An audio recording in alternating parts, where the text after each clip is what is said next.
Hey everyone, and welcome to the Atomic Cinema Experiment. I am Peter, and joining me as always is Tara. Greetings, citizens. This is our science fiction movie podcast. We get together every week, we talk about a movie we watched, and it just so happens that for the second time in the history of the show, it's Alien Day. It is the 26th of April, or 426, one might say. I mean, it does pain me a little bit that we have to say it in the American order to make it work, but, you know, that's what it is. The stupid American system, you put the month first for some reason. Like, what? Just it's the smallest to biggest, day, month, year.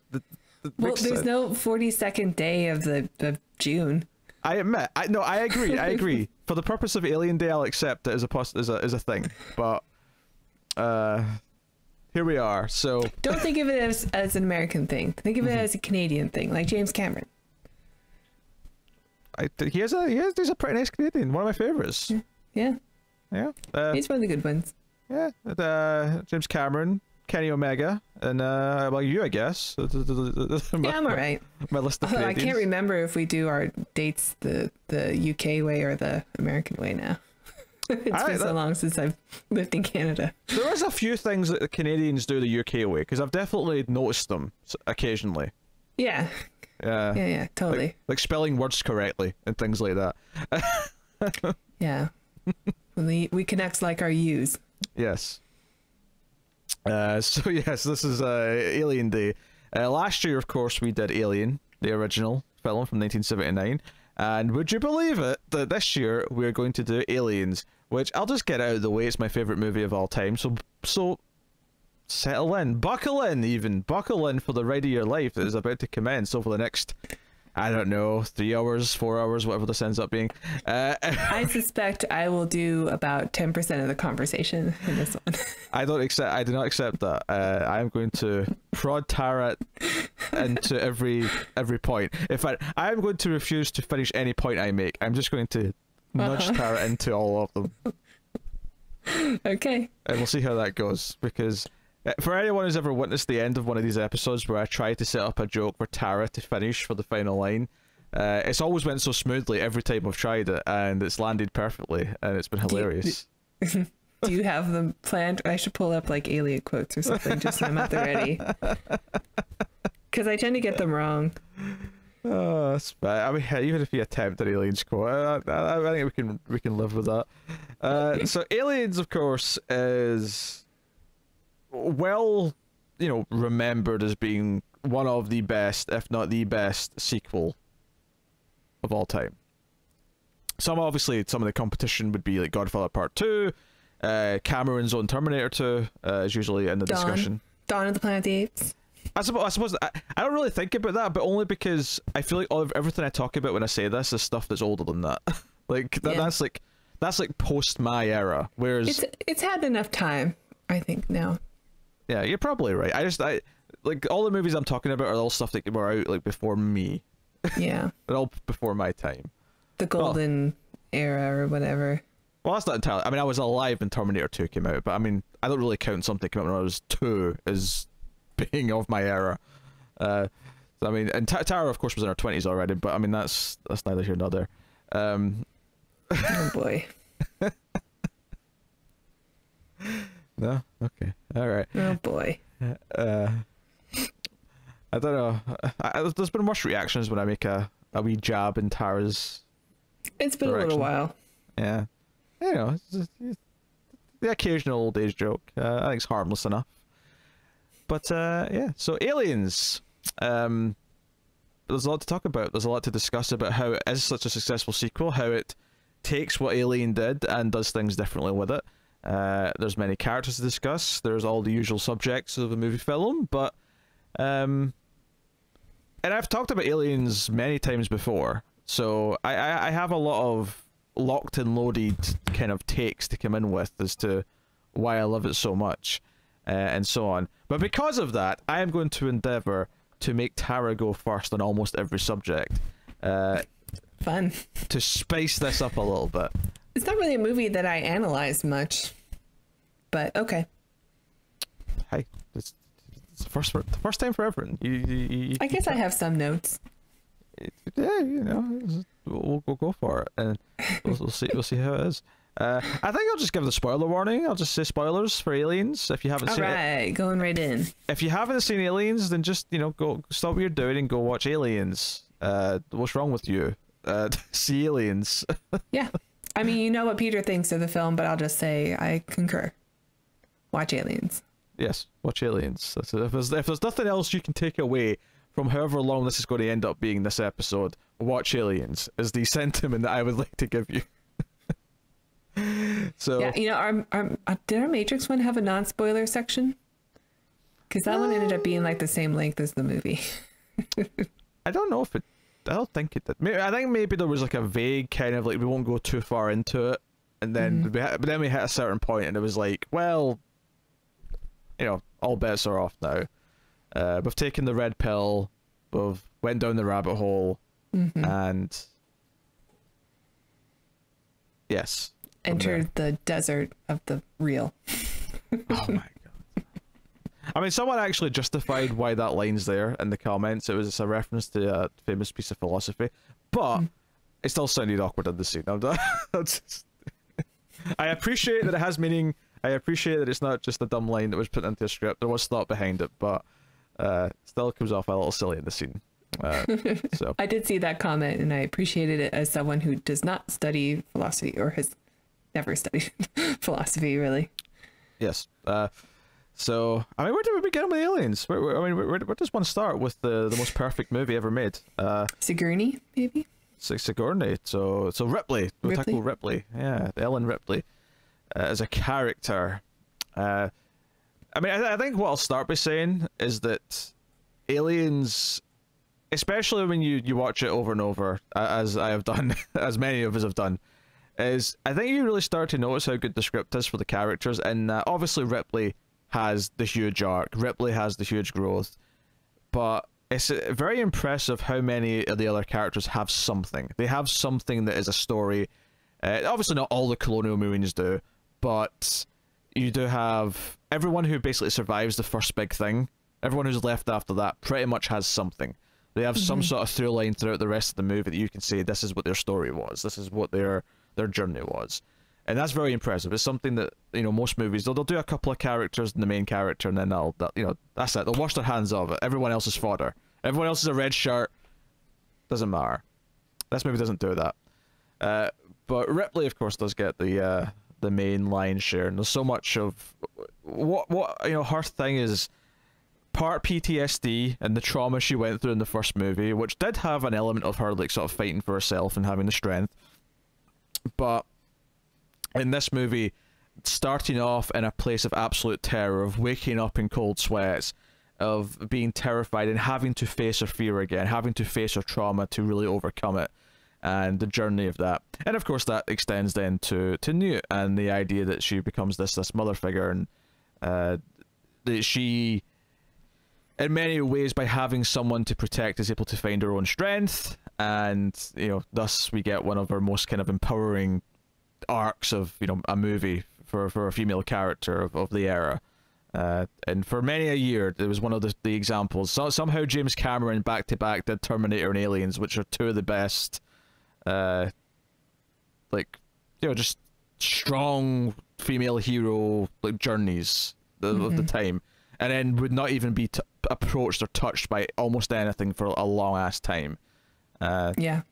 And to an extent, I'd say they're still kind of at the top of the mountain. Like, obviously there's a lot more examples now, which is great. I don't know if I would say most of them are as good as these, but, you know, that's maybe a discussion to get into.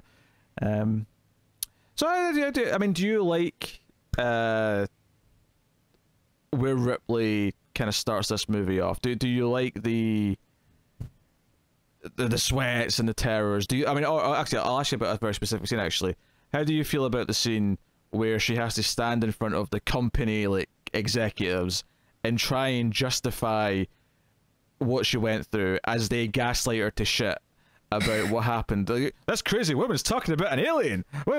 Dumb broad. She didn't know what she's talking about. Well, it's still very much true to her character from the first movie. you know, we have a different director, a different writer this time. And so, but it still very much seems like she's still so grounded, which she was in the first film. Like she was, even in the beginning of the first movie, it's not obvious that she's like the final girl of the horror of the first Alien movie, but she's always like the most grounded and the most like logical of everybody who's on that ship, on the Nostromo, right? So in this one, she still kind of carries that trait through, where she's like, yeah, she's being gaslight, like you said, by a bunch of executives with weird popped collars of the future. Yes, the weird pop collars. Well, I love the pop collars. When Paul Reiser first walks into that hospital room and he's got this weird pop collar thing going on, and I'm it's like, the future. Don't trust him. He's clearly the villain. Don't trust him, Ripley. Don't trust him. I do think Paul Reiser is interesting casting for the character, though. Just because at the time he was like mostly known for comedies and stuff. He was a comedian. He was a comedian, but he wasn't like a big name yet. I think that's because I remember this from the commentary of all things. I don't remember a lot from the commentary track, but I do remember James Cameron saying, you know, he cast him, but then after Aliens, he kind of became, you know, Mad About You became a thing like after Aliens, so he became more of a household name as a comedic actor to the world after that. Yeah, well, I mean, I think wasn't Diner like before Aliens, and that was like a big comedy hit. I think he was known for that. I mean, maybe he wasn't like a big name, but yeah, I think he's interesting casting. I have not listened to the commentary. I almost did today because I thought, you know, I've seen Aliens so many times, maybe I'll just watch it with the commentary. But I thought, well, Peter's obviously watched it with commentary, so I'll let him sprinkle all the nuggets in. I don't have that many nuggets from the commentary. It's annoying because it's like they've edited together like 3 different recording sessions, and part of me wishes they didn't do that and just, you know, let the James Cameron one go on its own the full way. Let the cast group together go on their own the full way, because the cast group is like Paxton, Michael Biehn, Lance Henriksen, Jeanette Goldstein. It's like, yes, let me hear these 4 people just talk to each other over the movie for I the tend whole not time. to enjoy the cast ones as much as like the director, though, because the director always has like really interesting stuff to say. The cast were like, we had a lot of fun. I mean, it depends how much chemistry they have. I mean, sometimes... That's true, yeah. If you're just hanging out, like if you're not watching the commentary for like the interesting little trivia nuggets, and you're watching it just so you can feel like you're hanging out with the people that you love from the movie, then yeah, that's fun. Because if I remember correctly, you know, Cameron brings up the disputes he had with like the crew and stuff, and then I think the cast are maybe... It's not that he's not candid about it, but the cast are maybe a little bit more... Their perspective's a bit more interesting, because they're sort of seeing it from like a third-party perspective, where the crew... Because they shot it in England, and the crew in England were very... like, oh, it's, you know, 2 o'clock is when the little tray with the tea comes in and the biscuits, so they all run to go get tea, and Cameron's like, no, we're not done this scene, no, you can have your break when we're done the goddamn scene. So but it's biscuit hour. It's tea time. Oh, British people. It's you know, it's a thing, and but yeah, so what was the point we're getting at? We're back to Ripley and pop collars and whatnot. Yeah, the executives. Yeah, I love the executive scene for a number of reasons. I do love that they do essentially try to gaslight her. They just don't believe her. If I have like even a nugget of a complaint about any of this, is that in the first movie, the implication or the feeling we get that the company's ordered them to go and check out this signal, and that Ash has been told to like make sure they bring back a specimen. You get the feeling that this is a company mandated thing, whereas in this movie, the company doesn't seem to know much about it, but Paul Reiser is interested on his own, which maybe it just suggests that there was like one executive back in the first movie who was like sending these orders, rather than, oh, the whole company knows about aliens and wants them and wants to do testing and shit. But right, yeah, I think it's... I mean, it's been a long time, right? She's been floating in space for a while, so there is time for like people to be replaced and not be told about this other thing. Yeah, it's a really good point to make, is that like the guy who's talking to her might be old enough that he was born when all this happened, but only just. Like he's you know, he's probably still in his 50s. So he might have been like one when Ripley's whole ordeal went down. Right. But like maybe there's like an embarrassing like email or something that says that we tried to get this alien and things failed and stuff like that. And only Paul Reiser is like, wow, that's really cool. I remember that. And then had an opportunity to follow up on that years later. But maybe everybody else is like, this is just a blurb in the company's history that we've, that's been forgotten. If I'm going to headcanon it, I'm going to say that it was more known at the time, but because they lost contact with the ship, they scrubbed all records because they didn't want to be investigated for it. And then, of course, Paul Reiser's then discovered it again from Ripley, and it's like, ooh. Are you wearing a Weyland-Yutani shirt?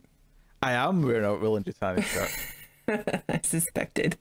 Building better worlds. Yeah, she's seen the commercial. So...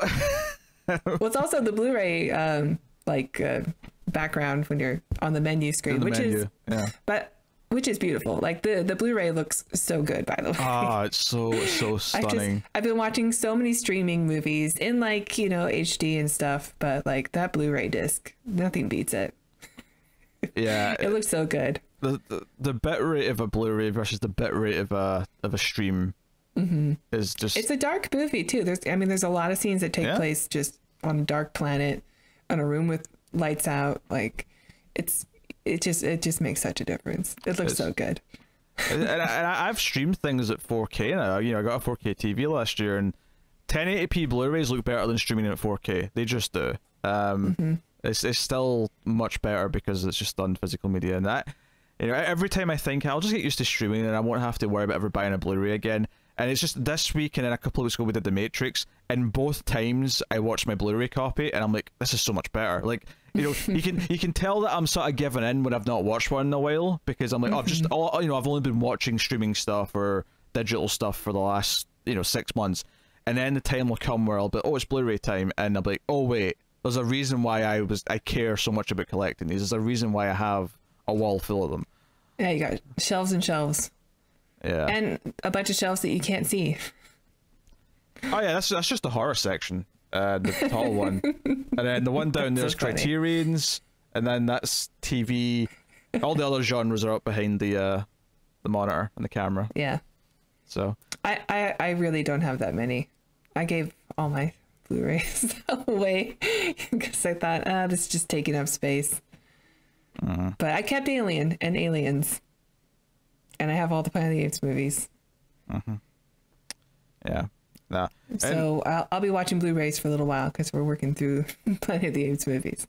Yeah, and the Alien movies got really good remasters as well. So I mean, Aliens always look kind of rough on DVD. Like it was probably the one that was the most in the need of the remaster, and it really benefits on the Blu-ray. And the 4K Blu-ray is about to come out, and I have intentionally not got a 4K Blu-ray player because I don't want to be tempted to replace everything things in 4K. But like the Blu-ray is stunning to me still, so I can't imagine that it's as night and day as going from SD to 1080p was. Like I'm sure it is probably better, but I can't imagine it's as night and day. Maybe get your favorite movie on 4K. So you should tell me to buy a 4K player just so I can get Halloween and Aliens. And is your PS5 not a 4K player? I got a discless one. Oh, that's right. I went digital with the PS5, partly to remove the temptation of buying 4K Blu-rays, as well as saving the money. But yeah, so yeah, back to this the executive scene, because there's so many little things in this. Obviously, the ending's really notable because like she gets really mad because he kind of belittles her. He says, this is all very suspicious, so we're just suspending your license, yada yada yada. But then on the way out, she's like, look, why don't you just go and check the planet anyway? Go check LV 426 just in case. And he says, well, I don't have to. There's been a terraforming colony there for the past 20 years and there's never been any reports. And she's like, wait, how many? Like how many people are there? He's like 60, 70 families. And there's she has that moment, she goes, families. And it's worth mentioning, if you're watching the special edition, this comes right after the scene of her finding out about her daughter. So the idea of families is kind of in her head. It's a fresh notion in her thinking. So, and if you watch the special edition, then you got to see it. Yeah, You got to see the families. And the special edition is mostly better. Actually, the one thing that I would take out, and people may have heard me say this before, but I would take out where you see the families. I would take out all the scenes that are on LV-426 before like our Marines get there. That's the one section that I would have kept out. My perfect cut of this movie is keep the stuff with the daughter scene, keep all the turret stuff later with the sentries, but just take out that one little chunk. Well, has James Cameron said that, like, I mean, the special edition is not really a director's cut, right? It's just all the deleted scenes added back into the movie. No, I think it kind of is, because even the intro, on the I don't know if it's on the Blu-ray, but on the DVD that a lot of this stuff get ported from, there was an intro that said, this was the ride we intended you to take. Okay. So I think it is. I think this and the Abyss are definitely ones where the special edition, and the Abyss is, because the Abyss theatrical cut is meaningless once you see the special edition of the Abyss, you can't go back. Whereas Alien still works. I was wondering how long it would take for you to bring up the Abyss. I'm surprised you haven't mentioned the remastered for that one yet. Oh, remaster. That's not even had an I figured that would happen first. That's not even had an anamorphic DVD yet. Never mind HD. Yeah. It's like a 240p YouTube video trying to watch that damn movie on the current DVD that exists. It'll happen one day. Pull your finger out, maybe in your Disney. lifetime. Pull your finger out, Disney. I'll be 57 years. That'll be the irony. It'll be the same amount of time Ripley spent sleeping. Just go take a nap. When you wake up, it'll be an Abyss Christmas. Oh dear. But I like the performances in this scene. There's the woman with the really sort of like strict haircut, the executive lady, who starts like reading back what Ripley said to her, and the way she kind of like pauses in the middle and says, "These are your words," and like sort of like really starts to grill her over the stuff she's saying. And obviously, yes, a lot of what she's saying sounds fantastical. If it's been 57 years and they've never encountered an alien life form. And this woman's telling them there was an alien life form that killed most of her crew, and then she had to self-destruct everything to, get rid of it. Although the irony being is that technically she didn't have to, because then it was on the little shuttle anyway that she then put out the airlock. That's what actually killed it. The main ship could have been left on its own in one piece if she knew that. But hindsight is 2020. Like, I'm not critiquing Ripley. She did the best she could. Although, with the I mean, if they left the Nostromo with all the dead bodies everywhere, and it was just her that survived in an ejected pod, then maybe they would have blamed her for all the deaths. I suppose maybe the facehugger would have been on board. The facehugger would have been there. A couple of the crew were probably cocooned. There'd be some questions as to how she did that. I think that's true. That's true. What is this, like paper mache? What did you do with this? Like, how did you do this? It's a lot of KY. Well, that's actually what it is. It's a lot of KY jelly. I imagine I don't know what the KY jelly industry typically does, but I imagine the movie business, especially at this time period, probably kept them going significantly. Like, how many gallons of KY jelly do you think Stan Winston ordered for Aliens? Oh yeah, all the workshops, they all have just barrels of KY. Yeah.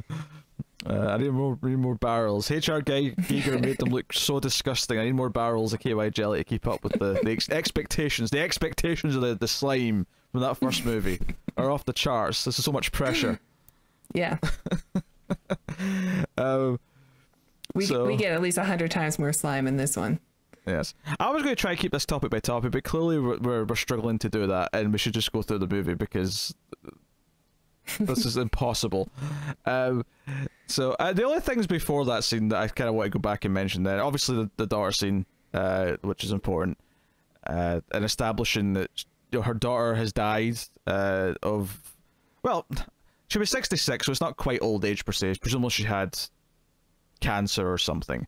Yeah. Yeah, but but natural death is, I guess, the point I'm trying to make. She had a natural death at a certain point. And Ripley had a daughter. That changes a lot of the perspective of the film if you watch this special edition. It's still mentioned later on, though, is it not? In the theatrical? Because there's a scene, I mean, maybe it's not in the theatrical cut, but there's a scene later on where she mentions to Newt that she's got a daughter. Or she had a daughter. I don't know. I can't separate them now. I'm not sure. You just watched the theatrical cut. I know. But I also, you know. Yeah, it's okay. With making dinner. I've seen this movie so many times. I didn't think I had to pay that much attention to it. Oh.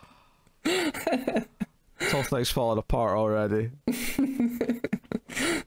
Well, okay. Well, I honestly I don't remember that conversation where she said she has a daughter. she's telling Newt later about her daughter, and Newt basically says, "So she's dead then." I can't remember the exact line that leads to that, but Newt kind of like puts two and two together because Newt's become a bit of a hard ass because she's survived all the things. She's a little baby Ripley. But I think it's funny because without the daughter set up, I mean, you still get a mother figure thing, obviously. But I think without the daughter figure up, Newt just feels more like an upgrade to Jonesy. It's like, okay, instead of a cat this time, it's a kid. Yeah. Like in a lot of ways, it feels that way. But in this SCU where it does set up and I think it's notable that even Newt's mother, as much as I wish that scene was taken out, Newt's mother has very Ripley hair. And I thought that was very like notable when I was watching it this time. I was like, oh, you know what? I think that's intentional to have cast someone and given her the big Ripley hair, or someone with the Ripley hair. I think maybe probably just give her it. I mean, it's a hairstyle; they can just poof up. Yeah, perms were popular back then. Yeah.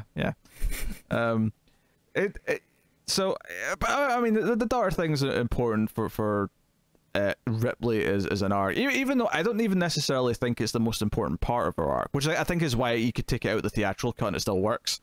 Because her arc is about her getting over her fears and over her and getting her strength. Yeah. And you know, being taken seriously, stuff like that. Yeah. Like she is, you know, she's brought in as an expert, which is already like, thank you for acknowledging that after the executive scene, especially.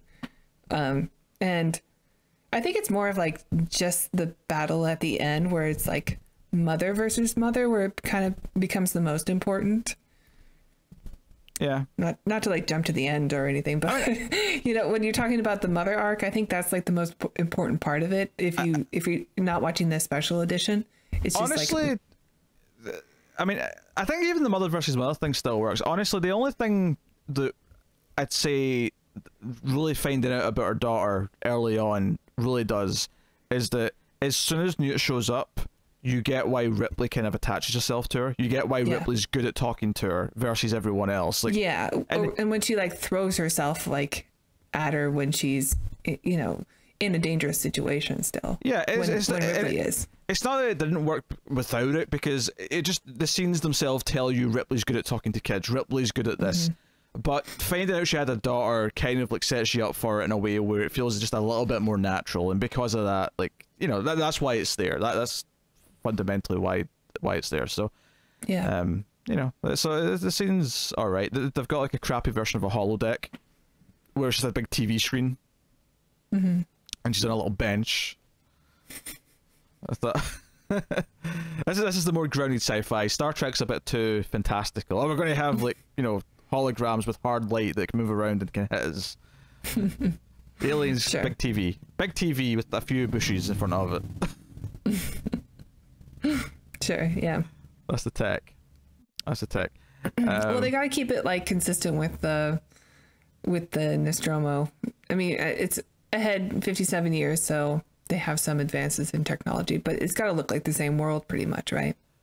It's got to look at the same world. I don't think you have to keep it too. I mean, I appreciate that it does stay in the same world and there are some differences, but 57 years is enough time to like think about how much technology's changed for us in the last 57 years. If you go back 57 years, like, I mean, so much of stuff we have now is barely 20 years old. Flat screen TVs, mobile phones, the internet, like so much of this stuff is 20 to 30 years old. Right? 57 years ago, it's like, oh, a microwave. Oh. Think about what people were driving, think about what people were wearing. Things look so different. So yeah, totally. That's it. Oh, that's it. There's an argument that stuff in space would not change as much because it would like be built and then last for, you know, a long ass time. Like, you know, why would they decommission a space station or something like that? Well, they wouldn't. It would It would be there for until they have to abandon it because it just becomes useless and it's going to fall apart. Right. Yeah. Why would they? So, oh, this is Tara's dog's giving me a jolt. Back home. So. Yeah. So back home from my work trip. So I'm back with the animals. Yeah, I like the small touch as well at the start where the guys, like the people who find her, are like they're actually wanting to salvage the ship, and they're actually they're like raiders of some type. They're like, all right, we found some space junk. They're disappointed when this. Oh, she's alive. Oh well, there goes a salvage. Guess we have to call some people. Yeah. Although I do dig that Jonesy is actually sleeping on Ripley the same way that, like, at least my cats sleep on me. Like, it was a very natural cat just like snuggling into their side kind of position. I love the idea that the cat's been in that position for 57 years. Right. What a cat nap. It's good stuff. Do you like that it opens with a dream? I don't mind it. Because the way I always take this scene, which is because we get a lot of exposition in this scene, I take this as this scene basically happened exactly earlier that day, and Ripley's replaying it in her mind, and it's just the ending that's different. Because everything he tells her, the way the conversation flows, all feels real. Like the way she finds out about 57 years, the way she finds the pop collars of the future. Yeah, like I like the detail that she doesn't recognize the space station because it didn't exist when she left Earth. It just wasn't here. Just, you know, simple little things like that. You know, that's the sort of thing, if this was like a modern movie and it was like an MCU movie, like the character who wakes up would be like, what's with the pop collars? What are these pop collars of the future all like? They'd have to be quippy. Yeah. I miss movies not having to be quippy, you know. And I enjoy a good quippy movie, I do, but everything's quippy. I mean, you're a Joss Whedon fan, you have to. Yeah. Everything's quippy now. Don't say it like that now. It's not bad time to just be throwing around the phrase Joss Whedon fan.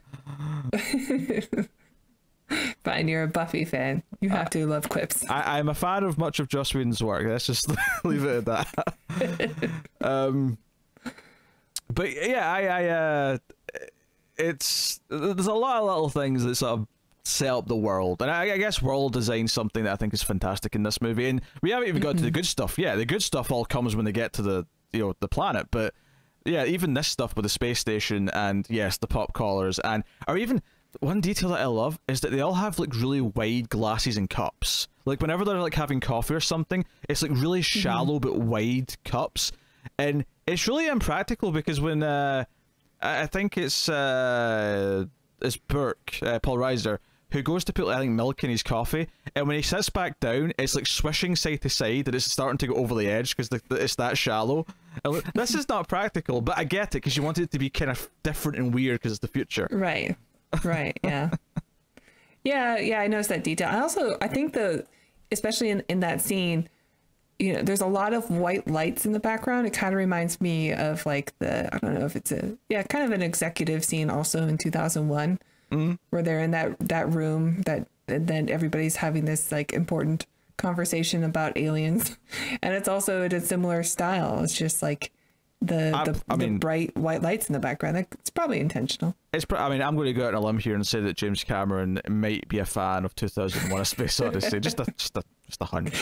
Well, yeah. I mean, also he uses the same ballet suite in the opening credits, or in the end credits opening. It goes into a song that was also used in 2001. So yes, probably. So just the end credits then. That was a really weird way of saying that. Yeah, the end credits goes, but it opens with the suite, and then it goes into like the music. Sure. Music. I mean, most credits last long enough that they'll switch tracks in the middle somewhere. That's pretty common. It's kind of a blend. Yeah. Where it just kind of blends into new music from the ballet suite. I mean, these days credits on some movies are so long, you get time for an album when you get to those credits. When you get to the wall of visual effects artists, it's just like, all right, it's time to get the Bohemian Rhapsody going. That's a nice 10-minute song to keep us going for the next little while. Right. So, yeah, I mean, Ripley's choice to go back, I think her motivation, because she's like adamant she doesn't want to go, because, you know, the Burke and Gorman, who's her lieutenant, they show up at her door. They say they've lost contact with LV-426, and they want to go in and see. It might just be like, you know, maybe their communicator tower, you know, their relay tower's down or something. It might be nothing serious, but we want to go in and check it out. And you as an expert should come. And she's like, hell no, I ain't going. Are you kidding me? You know, and right? I think, and not that you know how many eggs are there? Hundreds. Not that it's like subtle. I'm sure if I watched it, because I mean, obviously I saw this for the first time when I was so young, so I have no idea how I'd experience this as a first time watch as an adult. But like watching it, knowing like Bjork's whole plot for the whole thing, is that I keep saying Burke. When Burke's the whole plot unfolds, is like you see how manipulative he's being at these early scenes where he's kind of prodding her and like, oh, you're working on the loading docks. Oh, you're a filthy grunt. Oh, yeah, it's all you can get now, huh? Yeah. She's like, yeah, it's work. There's no shame in it. I think it's great. He's pretty demeaning about it. It is very demeaning. He's well, I mean, to be fair, but she's defensive too. She's like, yeah, I am working that. What of it? he's I mean, at least from her perspective, though, I get why she would feel this sort of demotion, because she had a license. She was like a proper. Like, well, not an astronaut. It's not an astronaut anymore now in this world. It's common. But, sort of mining ship, though, before, right? She had a license for deep space, like, hauling, right? It was something that was obviously more well-paid and more prestigious than just dock work, essentially, which is what she's doing. So I get why that's a bit of, like, a pride hit, you know, just for herself before he even says anything. Yeah. Especially when she's had it. But she kind of like towers over him though, so he does seem like he's a bit intimidated by her response. Oh yeah, I believe that Sigourney Weaver could beat the piss out of Paul Reiser. You know, I don't know if I should bring this up or not, but I listened to a podcast years ago, and they were talking about aliens, and I never thought about this before, but. They brought up the casting of Paul Reiser and asked if it's a little bit of like an anti-Semitic thing. The fact that they cast a Jewish actor to be like the corporate guy who's interested in the bottom line. I mean, my response to that is I did not know he was Jewish until you just told me. So this thought has never once even entered my brain. I had no idea he was Jewish. Okay, well, I mean, it's something that that enters my brain ever since like I listened to that podcast, because I never considered it before either, but like now I can't unsee it. I mean, like maybe I don't know. I mean, like I said, I know he's Jewish. He just comes across as a sleazy 1%er who's trying to, or at least someone who's trying to be a sleazy 1%er and wants to have that level of success. Yeah. I had no idea he was Jewish, so it never even factored into my thinking of the character. It's not if it is there, then it's not the only problematic thing in the movie, right? Like we haven't talked about Vasquez yet. Oh no, we'll get there. Yeah, I've never heard this. I mean, clearly, because I like, yeah. I've caught you off guard a little. That's all right. I understand. Like, I mean, but this is the thing, though. I don't even know if I would notice that necessarily. It's just one of those things where. Have I seen that in a movie before where they've had a Jewish person be that type of... I mean, I probably have, and I can't think of it off the top of my head. I mean, it is a stereotype. Yeah. Yeah. But, yeah, I don't know. All right, well, we can move on. I have no idea. But, so, he makes this offer that she will be reinstated as a pilot and get her license back if she goes. And she tells him to piss off. Which is fair enough. But then she has another nightmare. She has another chestburster nightmare. We don't see it this time. We just, she wakes up in the cold sweat and she calls him. She's reaching for her chest and stuff like. she calls him and says, "Look, you need to promise me this mission. Like, if you find anything, you're going to destroy them, right? Like, this is not about bringing them back." And again, like on a rewatch, this is like, this sleazy bastard. Like, everything he does once he gets there is about bringing them back. But he's like, "Oh, you have my word on that, Ripley. You have my word." And sure enough, she says, "I'm in," and like that's just that, cuts the call, and it just cuts to the ship. I think what's really fascinating to me about this is that when it does cut to the Sulaco, it does kind of treat it like the start of Alien again, where we get the shots of the various sections of the ship and the building up to them waking up out of the cryo sleep, and obviously the design of the cryopods is a bit different, and that's fine because it's a very different ship. I mean, not only is it 57 years later and there's a lot of new ships, it's also a military ship, so it makes sense that they would probably look very different. It makes sense that everything in here is designed a bit differently. Ripley can sleep with her shirt on now. Yes, but at the same time, there are like obviously these like through lines that make you feel like the same world. Like they have an android on board, they have cryosleep, they have. I guess the one thing that isn't there is the idea of the computer that's controlling everything. That is something that comes back in Resurrection, but it's not here in this. Not that it's Mother's missing. not there, yeah. Yeah. I kind of forget about it, honestly, until you mentioned it. I forgot that that's a thing. Honestly, I wasn't even thinking about it during the movie. It's just as I was describing the the similarities and what's different, it just kind of popped in my head. Oh yeah, there's no computer. Well, they don't have a central room with just blinking lights all over the walls. I love that room. That's a pretty big looking ship, but you only see a fraction of it. They could have many a blinking light room for all we know. Right. Ripley just doesn't have authorization to go into it. Yes. But she does have a license to work the power loader, which obviously is your big... it's such a weird thing to say this, but it's a Chekhov's mech suit, basically. It's one of those things. It's introduced so early on for one little joke scene where they're kind of impressed that she's a bit of a, like get her hands dirty, go get her, she'll get involved, she wants to do something. And, Apone's all impressed. But... I do like the idea that the movie, even without the special edition, it's still over 2 hours long. The special edition is almost 2.5 hours. I do like the idea that maybe audiences in the first viewing, when they get, because there's such a big event when they're escaping the planet at the end, that it feels like enough of an ending that I do like the idea that people did forget that there was something set up that still wasn't paid off. And then just so that when she comes back into that room at the end wearing that power loader, you're like, holy shit. She's about to fight this thing. Yeah. It's a fist pump moment, right? Absolutely. I mean, because I was going to say that's the journey for Ripley. It's just like she goes from being scared. She goes from... There's so many moments when they first get on the planet where, obviously, the big ones where she won't walk into the building, and she's in the rain, and Hicks turns around and says, "Hey, you okay?" And that's the first sign that there's going to be some sort of bond between them.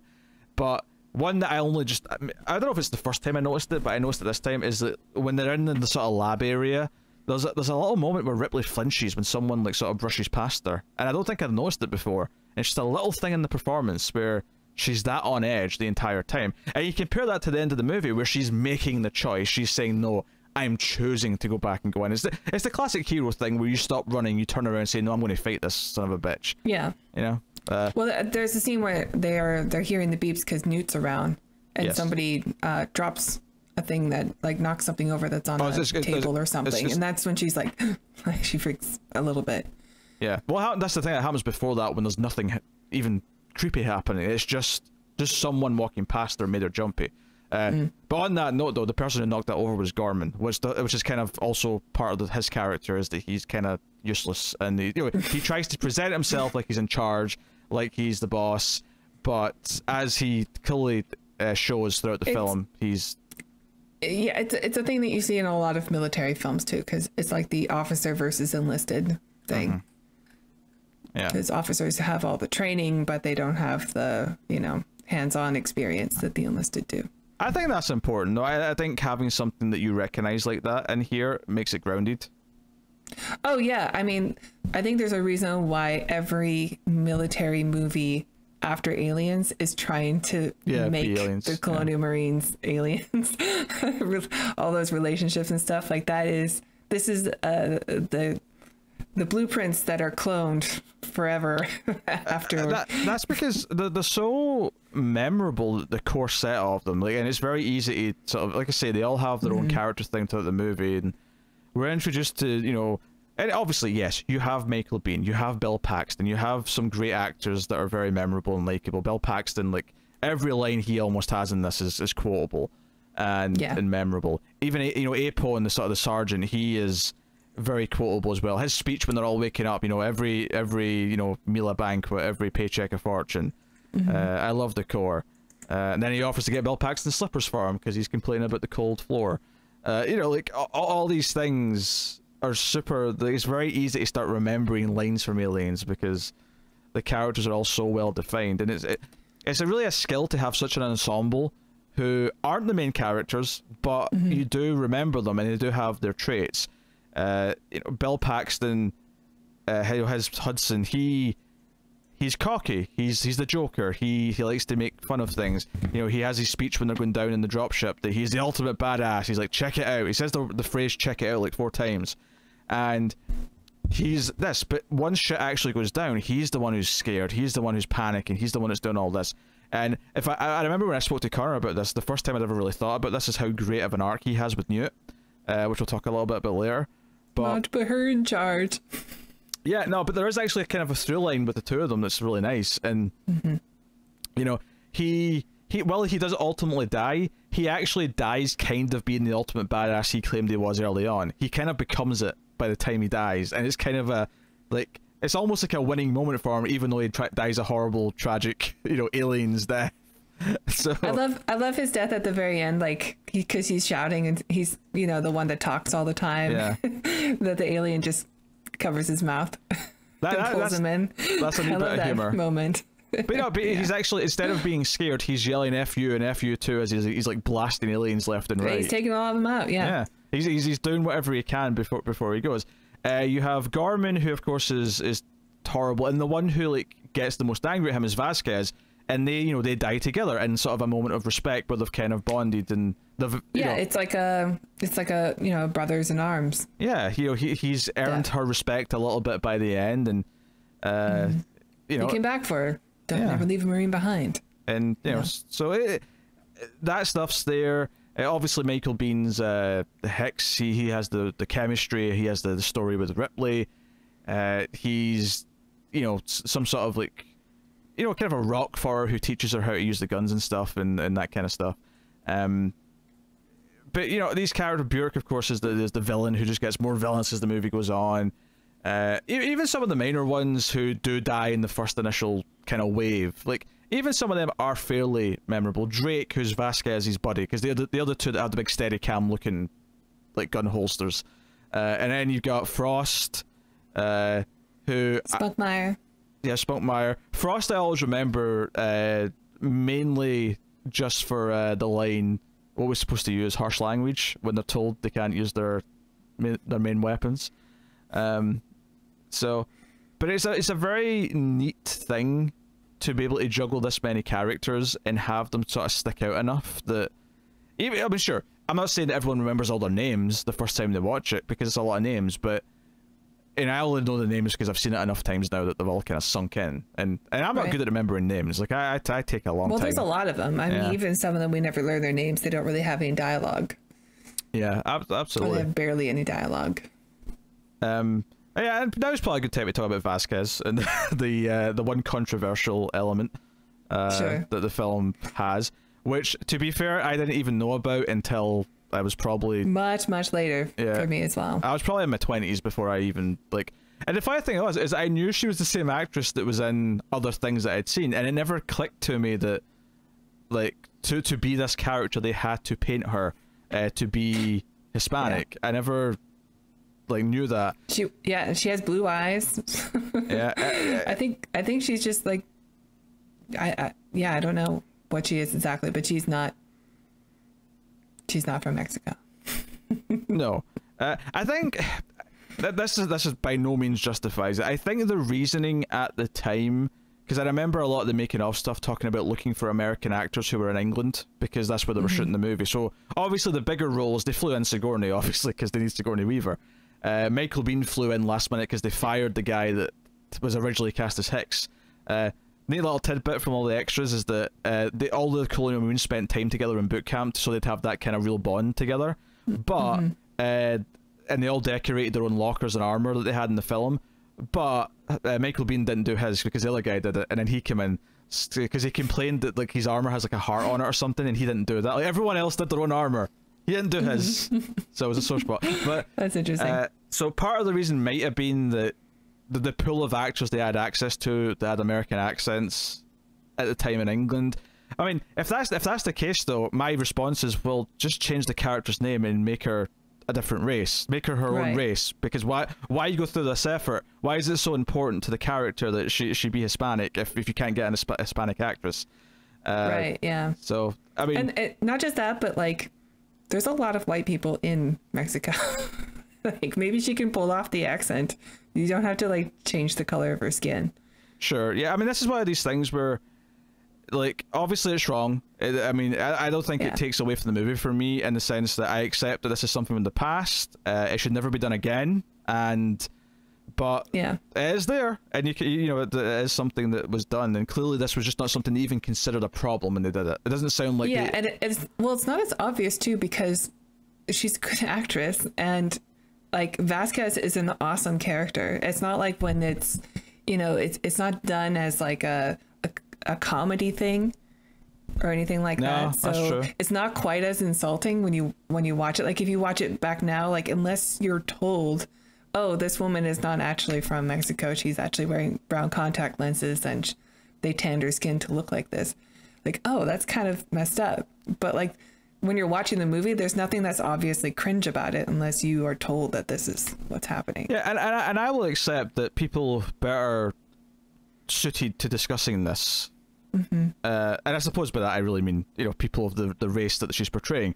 But maybe there are some tropes in there that they can recognize that are maybe a little problematic in the sense that, oh, you've given this character these tropes. But yeah, from I think from a more general perspective for everyone else, which does not erase any problems if there is some problematic tropes in there, is that yeah, she does just come across as a badass, and we kind of like her being a badass, and we like her kind of try to kill Gorman, and we kind of appreciate you know who she is in the movie. She has some of the best lines. Like her opening line where she insults, you know, Hudson is great and so memorable. And you know the scenes that she has with I already forgot his name, Drake. Yeah. You know are great. Her arc with the officer is great. With the lieutenant, like all of her stuff is really awesome. And like when you leave the movie, like when you think about the Marines, like Vasquez is on the top of the list for a lot of people as a badass character. So I mean, I understand also like, this is maybe not the conversation for us, but from the outside looking in, like I had no idea. And she was always a character that I looked up to I mean, from the film. I think the thing to make clear here is, no, this is not I mean, our conversation on this is not the important conversation or the important version of this conversation. There are going to be people who you should listen to far more than us on this topic. Yeah. However, I do think to not talk about it and sort of sweep it under the rug would also be a mistake.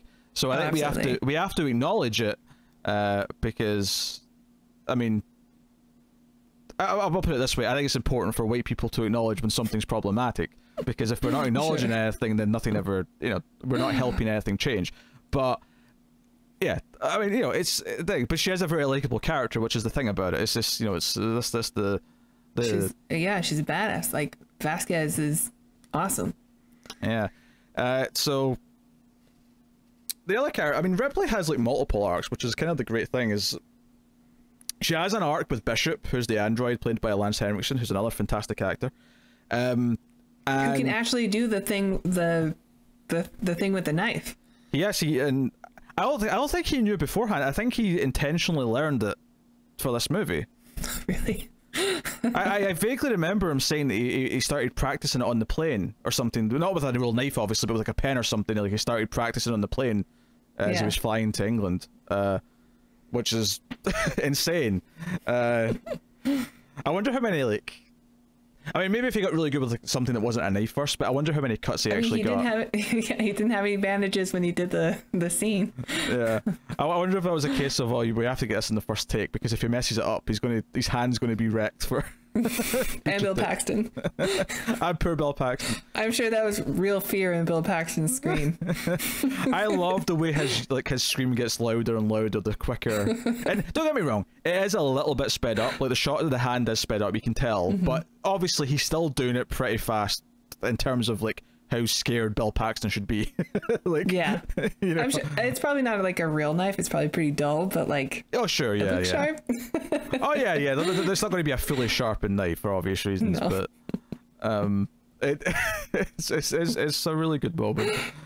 Yeah, but yeah, because I think Ripley's arc with Bishop of like being scared of him, being angry with him, being very judgmental of him, and then by the end kind of accepting that he is good. I think her being able to trust people again, or I mean obviously specifically an android, but the idea that by the end of this film she finds someone to confide in, which is Hicks. She finds someone who she can feel important to, which is Newt, and like sort of be that mother figure.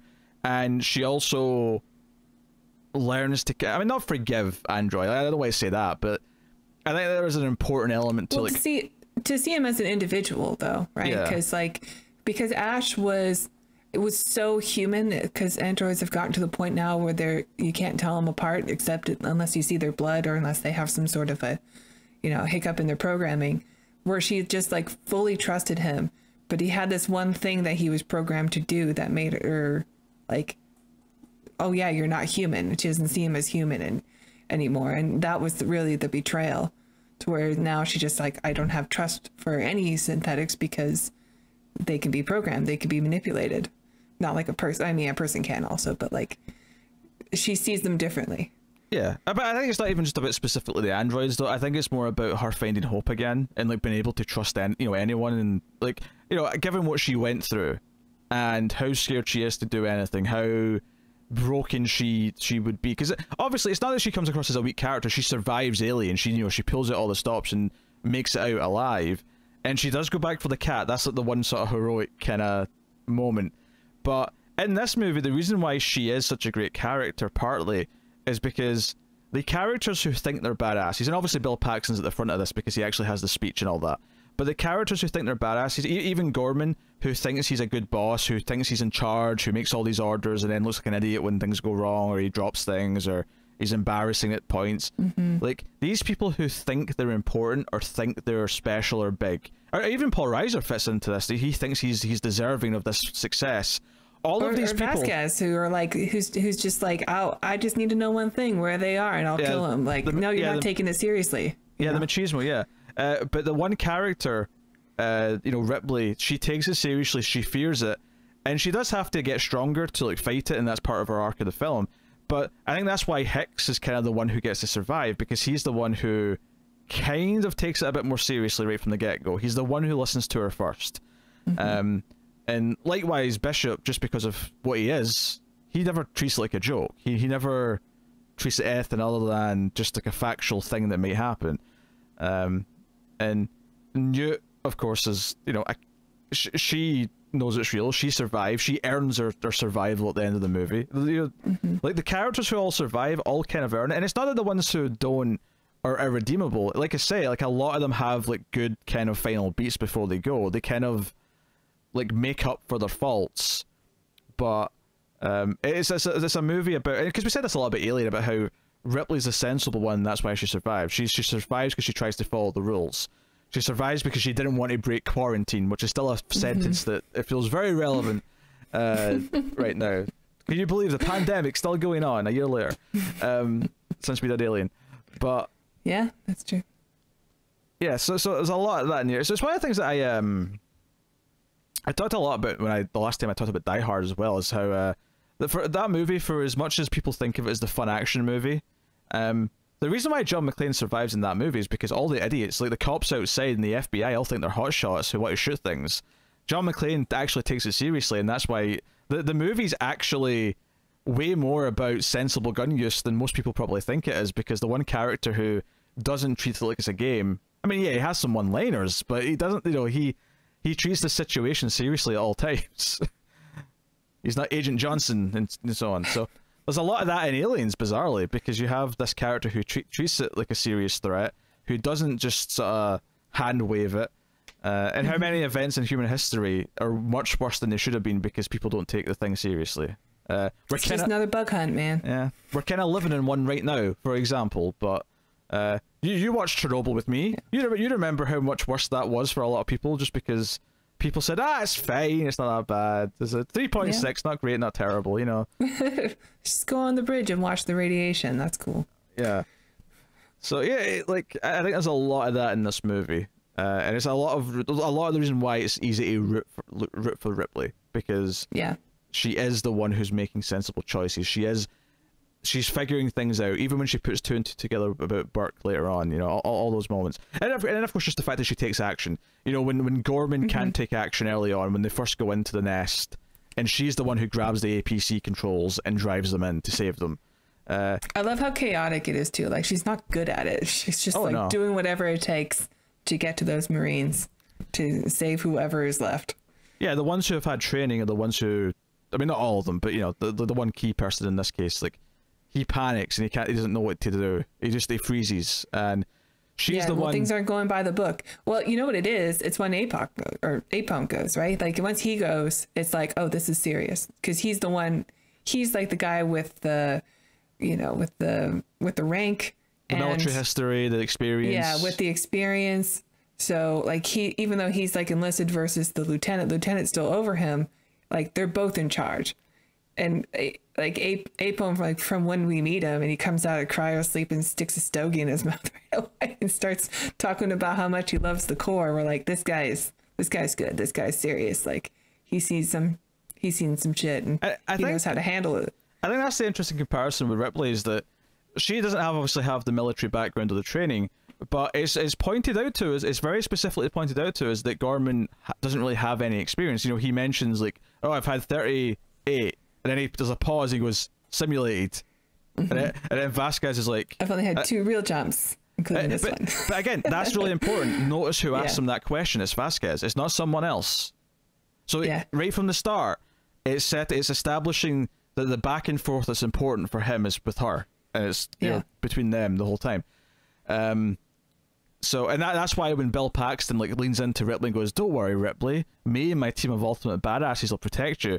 I mean, it's almost a little ironic and funny in hindsight, because she's the one who comes in and saves them.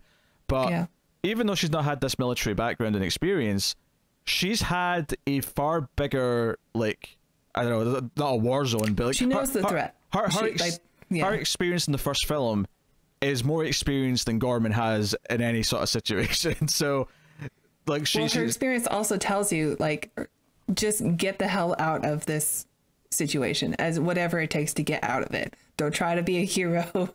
Don't try to do anything like that. Just get out. So, like, she goes in, like, she is kind of a hero, but like, she's like, don't fight them, just get out of there. I was very sort of disagree a little bit, saying, well, no, this moment's the opposite. This is her going in to save people as much as she can. Right, but her strategy is to just go in and get them out. Oh yeah, and not to go in guns blazing or anything like that. Yeah, of course, yeah. It's a smart. She's telling them all to pull out, and she's giving them an opportunity. It's a smart, more considered approach to handle a situation. As opposed to whatever they were doing before, which was not very strong. Because I mean, obviously her response after this, when things calm down and they're in the APC, it's let's just take off and nuke the site from orbit. It's the only way to be sure. And again, who is it that agrees with her? It's Hicks. Like, again, much like Vasquez and Gorman are continuously linked with having these little interactions, even more so than that, Ripley and Hicks are constantly having these little moments where... And then likewise, I mentioned earlier about Newton and Hudson, and Paxton's character, like, they have all these little things that is almost the most subtle of them, because they're not necessarily directly even interacting with each other, but there's so many little things between the two of them that I love, that kind of builds a little bit into his arc, where obviously when things first happen, he's freaking out, game over, man, game over, especially when the plane comes in and crashes, And then he's freaking out, and it's like, okay, how long till rescue if we don't show up? 17 days. And he's like, oh, you know, we may as well just die then. So the last 17 hours. And, you know, Ripley says she's lasted longer than that with no weapons and no training. And he's like, why don't you put her in charge then? And then he says affirmative when he calms down. And then Newt copies that and says affirmative. Then later on, when they're attacked by facehuggers, he's the one who specifically saves Newt. Because, you know, Hicks goes over and saves Ripley. He's like helping her with the facehugger. But it's actually Paxton who goes and saves Newt and specifically gets her facehugger. There's so many of these little things where he needs to calm down, he needs to get a hold of himself, he's freaking out. But later on in the film, it's like a nice little cap to the sort of this like relationship that he kind of has with Newt, where he's the one who comes in and without hesitation saves her life. It's like a little kind of, it's almost like she's kind of in a weird way inadvertently inspired him to be the better soldier. There's a nice little thing there. And it's almost like a nice callback to him at the end when she says affirmative when she's going to sleep, right at the end of the movie. You know, that's what she says, and that's something she learned from him. It's a really neat little thing throughout the film between the two of them. Yeah. That I really dig. So even he's able to learn something from this kid. To as the watch the web. I guess a lot of the film, again, this is the thing, I think so many people, like especially guys, will look at this movie and go, oh, this is great, the colonial Marines are badasses, oh, the machismo of it all. But I think this movie is more about them being taken down a peg or two and showing them, like, they have to consider things, they have to take things seriously, they're not just ultimate badasses because they say they are, because they feel like they are. Whereas Ripley actually becomes a badass by the end of the movie. She actually succeeds in becoming a badass. The civilian. Yes. Before we move on, just all the stuff with them actually arriving and get into the base for the first time, and I love all this stuff. I love the sneaking around the corridors, like using the motion sensors. That's a mechanical thing that I love that they introduced. There was kind of one in the first movie with the sound, but this was like there's like a little radar thing with the little dots, and we can actually see them coming towards them. But people have heard me make this speech before, right? But I think it's important because well, you just got comfortable, so I expect something. Something big's happening. Well, so much like I realized a couple of viewings of this film ago that part of the reasons why whatever way around it is, it's not so much that one's the reason why I like the other one. It's more just that I like both of them for similar reasons. Is that I love the Resident Evil games, and I love Aliens, and it occurred to me that a lot of what I like about the two things is kind of similar. Now, obviously, I'm not saying the story in Resident Evil, those early games is that good or close to Aliens, but what it does have is that it has a really kind of constrained location. It has the idea of a safe area, which they have in this movie. Even the idea that they come in the aftermath of some like horrific thing, but like they can't find anything, but there's like signs. They literally in this movie at one point they read like the medical notes, and it's like that's a big thing you do in those games. You find like notes, you find files that sort of hint at what happened in the secret lab underneath the mansion and stuff like that. There's a lot of like survival horror in both, and like a lot of this stuff when they're like first sneaking around this building and finding the facehuggers in the jars and all that stuff. A lot of that is kind of that. So I had to mention that. I won't go into it much more, but I had to bring that up. Can we talk about how even though I've seen this so many times and I know what's coming every time, I jump at the same jump scare every single time I watch this movie? Can Which you one get is that? See if you can guess. What jump scare do you think gets me every single time? I don't know. It's when they're leaving and the alien hand comes in and stops the door from shutting in the APC. When Hicks goes to close it, like the alien hand comes in and then the head comes in. Even though I know it's coming every time, there's something about the way it's timed that every time the sting gets me. I don't have that, but I definitely have that with the first film when what's his face is in the pipes, and then he turns around and he goes blah. The alien's right there. That one always gets me, even though I've seen it 100 times. Yeah, that's fair. That's fair. This one definitely gets me. I love that it kind of like this movie very quickly says, no, an alien can be taken down with a gun. Like, they definitely kill some aliens when they're attacked at this first kind of, interval. But they can't attack him. They can't attack the aliens where the aliens are, like, all nested up, because it's right underneath, like, I don't know what they said, some sort of heating it's the fusion or something. It's the fusion reactor which, like, operates the terraforming thing. Right. Yeah. So, whatever. They can't shoot. Yes. They can't shoot where the aliens are. Which Vasquez and Drake just ignore because they're nuts, basically. Right. Because that's what they do, though, right? They ignored Ripley when she was giving her story about what happened. Like, I love also in that scene, just to go back to it real quick, that, she's up there and she's doing her best.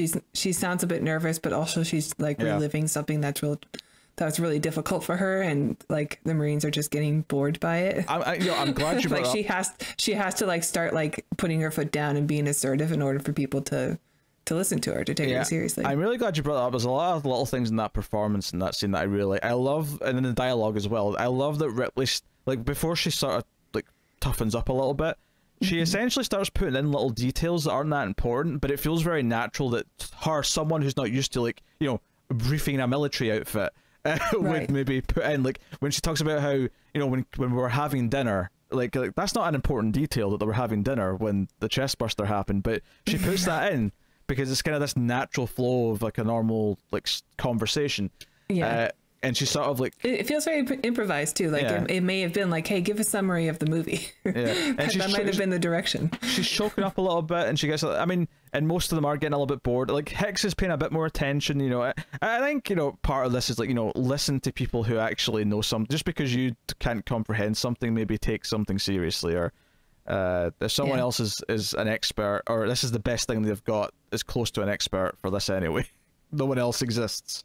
Right. That knows anything about the xenomorph. But I do love them playing, like Drake gets killed because the alien next to him gets, like, shot and there's acid goes all over him. So there's some gnarly deaths early on. But it does say, an alien can be killed with some of the firepower. Because one of the things about the first movie is that it was a bunch of, miners or truckers that had no weapons. They had like one makeshift flamethrower that they put together, and that was all they had. And one alien. And I think there's an argument that someone might make. It's like, well, it kind of devalues the alien a little bit if they can be taken out this easy. But that's kind of the point, is that there's an army of them now. Well, yeah, but also the alien was on a spaceship where like the acid blood, you can't kill it because you can't kill it by shooting it on. You can on a planet, but you can't on a spaceship because this is very true. Bust through the hull. This is very true. It's well established in that movie. Yeah, speaking of badass moments from Vasquez, I love that just before she dies, there's a moment where she like pins the head of the alien up against like the wall with her foot. And it's a bit of a stupid move because she gets acid on her leg, but it is kind of badass that she actually pins an alien head against the wall and shoots it point blank. It's like, take it, you alien shit. That's pretty badass.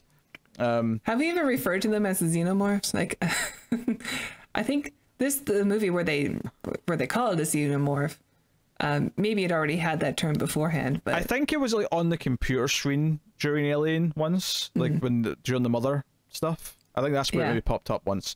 But I never call it the xenomorph. I always call it Alien because of the title of the movie.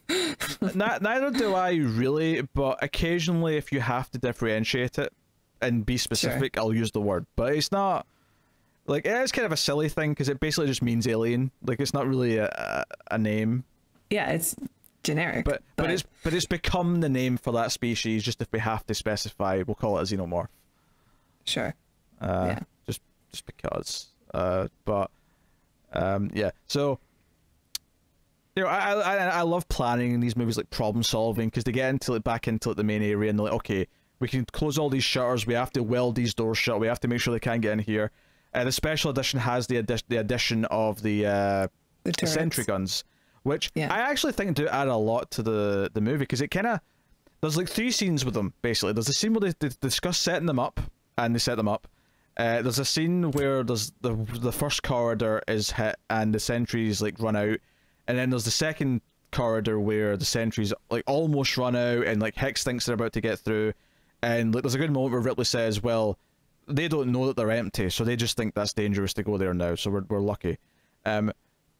But what it does, though, if you know, because I think in my head I always remember these being mostly back to back, but they're not really. They're actually kind of sprinkled throughout a lot of this part of the movie.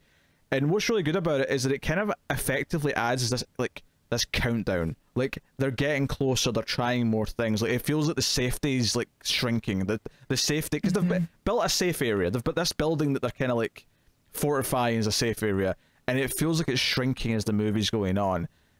So it adds this kind of like almost ticking time bomb to the aliens coming in that I think really works. But I mean, the movie works without it. It does, but it is nice to have it there. It's fun. Yeah, but it does. But you're right. There's just a moment like when you're watching the theatrical edition where you're like, I wonder why the aliens aren't coming like towards them right now. Like, the aliens should totally be trying to bust through the walls, right? But like in the special edition, it makes sense because they have the thing that establishes why they're not. Yeah, I think it's when you watch the theatrical cut, I think you just assume, because you still see them welding doors together, so you're like, they just weld all the doors, and that's enough, I guess, to keep them out. You just kind of roll with it. But the Sentries does sort of, I think I like it because it's an extra step. It's an extra part of like, okay, this is a really smart idea. If they have access to this, why wouldn't they do this? But they've got very limited ammo. That's another survival horror thing. You only have so much supplies to actually fight with, so you have to make do and sort of, you know, whatever. So all that adds a great feeling to the film. So yeah, I mean this is obviously where a lot of the character stuff happens, is this portion where they're kind of safe, and they're Bishop, you know, makes his big thing where he's going to go out and like try and bring down the ship because they realize the nuclear fusion reactor is going to blow up in like 4 hours. So they're like, oh crap, we have to get off this planet. I like that scene because like they're watching outside and he's like, wait for it, and then you can see the reactor or whatever starting to outgas. And then right away Bill Paxton's like, great, another thing, and he just like walks away like, this is it, I'm still gonna die, like right when I thought I was safe. They're animals, man. Just a great reaction. How could they cut the power? Got more Bill Paxton lines for you. No, Rest in peace. I think that stuff's fun because obviously it's something for Bishop to do and like take the initiative, and you know, like him get into that really like tight pipe and like them welding it behind him, and like just that close up of his face with a torch on his face as he's like just. It's so claustrophobic. He's just has to like down. shimmy. Yeah. It's sort of thing where it's like, okay, this is almost too unrealistic, except for the fact that he's not human, so therefore I buy that he's okay with it. Like, if this was a human, they'd be freaking the hell out right now. Yeah. So it's his Andy Dufresne moment. I won't say what movie that is, so it's not a spoiler. Is that Andy Dufresne moment? I don't want to spoil it. I think I've probably seen it. I don't know. I mean, yeah, you've seen it. I'll check later. I'll check later. Anyway, so it's another movie where a person has to crawl through a pipe. There's not that many. For some reason, I thought I was thinking of Andy Kaufman, and I was like, what movie does Andy Kaufman have to? I don't remember that scene in Man in the Moon, and why would that be a spoiler? Shh. Yes. Anyway. But I mean, you have Hicks like teach Ripley how to use the gun, which is kind of just a little bit of setup for later. But there is a lot of nice little bonding moments here for this, where you know, like he just shows her how to use the pulse rifle part, and she's like, okay, what about this part? He's like, oh, that's the grenade launcher. You should probably not. Yeah, they're kind of flirting in this scene too, which it's sweet, you know, because Ripley's just gone through so much. It's sort of nice that somebody is like connecting with her. It's actually the most romantic thing that we have out of at least the first 4 movies. Like there's nothing in the others that come close to their chemistry. No, I don't think so. I mean, they try in 3, but yeah, I mean there is technically she has sex with someone in 3, but I mean it's kind of cold and just kind of like, I'm in a prison, I suppose I'll just yeah. Basically Charles Dance seems all right. I suppose I'll go for it. It could be that I don't like it as much just because I never trust Charles Dance. Why would you? He's the villain and Last Action Hero. That's number He's one. a villain in everything except for Alien 3. I know. I think they have good chemistry, and I think, you know, that first scene back in the ship where she goes into the power loader and she's like, "Where do you want it?" when she picks up the crate. Yeah, he like smiles at her like, yeah. all right. He's like, "Oh, okay." She you know, he just has mad respect for her, you know, and she's constantly proving herself that he's like, look, you can handle your own, but just in case, you should probably know how to work this gun. And it's just a moment for him to get, like, an excuse also for him to get close to her, and you can tell like there's something there. It's nice. It's nice for Ripley. And even the moment where he gives her the tracker thing, which she ends up giving to Newt, but he gives her this tracker just in case she gets separated, and then because she kind of like takes it a little awkwardly, like, "Oh, you giving me a thing to wear?" You know, he's like, "Hey, relax. It's not like we're engaged already, right?" But it comes off like a sort of sweet, charming kind of exchange rather than anything else. Yeah, there's chemistry there. I think again, Ripley kind of like believing in another human being is important as well. Seeing someone her own age. I mean, technically she's like 90, but you know, forgetting that part. But you know, seeing someone that she can sort of confide in and like believe in, and I think this is why like Alien 3 right from the get-go is just like horrible to anyone who loves Aliens, because it just throws away everything that Aliens builds. Because Aliens builds characters that we want to be okay after the film. But because there has to be a third movie, we have to ruin everything so there can be a third movie. And it's kind of upsetting. And it's, you know... I mean, we'll talk about it more when we watch it next year. But of course. Yeah. I know that Fincher had a different plan for the film. And I really... It upsets me that we'll never really get the true David Fincher Alien movie. Because I really want to see it. I know there's like a comic book that you can read for it now, but I really wish that we got that movie. Wait, have you never seen the alternate cut? I don't think so. I mean, maybe I own it. I don't know. If you got the Blu-ray, you do. It's just there. Well, I mean, I've heard that he is, you know, hates the movie, will never do a director's cut. Like, I've never heard of an alternate cut, because I've heard him say that he would never make a director's cut of Alien 3. So there's an alternate cut that came out back when the DVDs came out in 2003, and it's not called a director's cut because he had no involvement, but it's like, it's based on what it was supposed to be technically before he left, whatever was shot. So there's some stuff that's very different about it. It may actually be one, to be honest, that when we do it next year, it may be worth watching both cuts, because they are that different. Okay. And the alternate cut is the better one. But I don't think Alien 3, even the one Fincher wanted to make to begin with, was not going to piss us off based on what it did to Aliens. What you're talking about just now, as if that would fix this magically, was never going to be a thing. Sure, but you know, Fincher doesn't make bad movies, so the fact that he has this like eyesore of an alien movie, which I don't hate, honestly. I don't hate the movie. I definitely hate how it begins, but then like once you just kind of get over it, you're like, all right, you know, it's not awful. But like I just wish I could have seen what his original vision for the film was, you know. Because I love David Fincher, and I'm sure it would have been better. Like if you're gonna start over from scratch and make your own thing and not follow through on Aliens, then okay, at least give me a David Fincher movie. It shouldn't be Ripley then. It should be a new character. Don't do Ripley. Sure. Let those characters be happy. They've survived. They've earned their peace. We could just fantasize that they all had a nice family together somewhere on Earth, away from aliens. It doesn't matter what they do, really. It's ambiguous. Planet Hawaii. It doesn't matter. That's the beauty of it. Yeah. But I mean, I don't know like how close the alternate cut is to Fincher's thing, but it's also not that different from what Alien 3 actually is. So even if it's amazing, like I would still hate what it did at the start, because Aliens does such a good job. And this is one of the things that I think it is legitimately better than Alien at, right? I mean, obviously, Alien and Aliens are both amazing films. They're both have their strengths, and their strengths are like, they're not just good strengths. They are like, they're some of the best in class of what movie making's ever done in their genres. But But one thing Aliens has that I think Alien doesn't is the stronger characters that you actually kind of like and want to root for. Not that I don't like the characters in Alien in their own way, but they're not. Yeah. They're not Hicks. They're not Hudson. They're not this version of Ripley. They're not Newt. They're not characters They're that not I want. fun characters, also.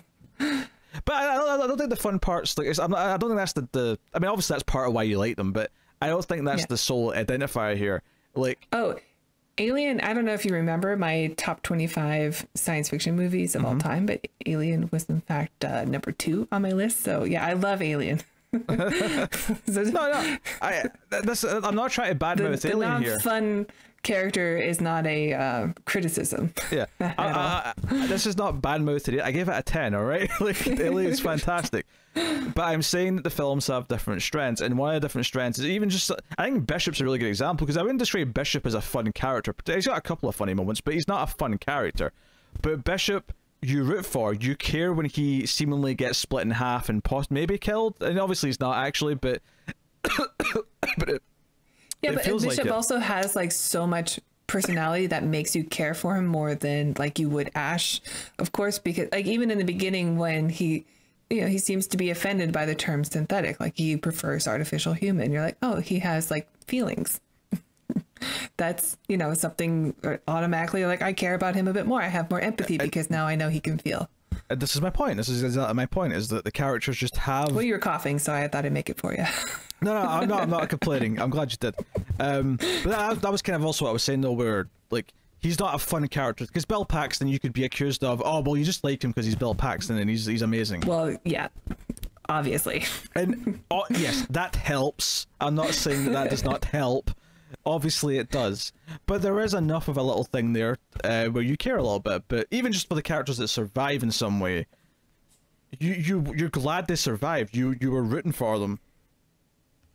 You want them to have the happy ending. You really care about them, I think, by the end. Yeah. And that's something I think is a little bit different to Alien, where you're maybe a little bit colder towards the characters. Not like super. I'm not saying that they have no redeeming quality. I'm not saying that they're not likable at all or anything like that. But I don't think they're quite in the same level as like how much I care about the survivors at the end of Aliens.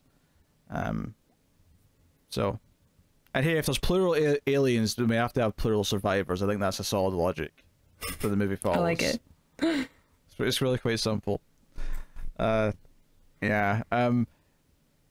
So you have all that, and you have Burke. You have a human villain this time, not an android villain.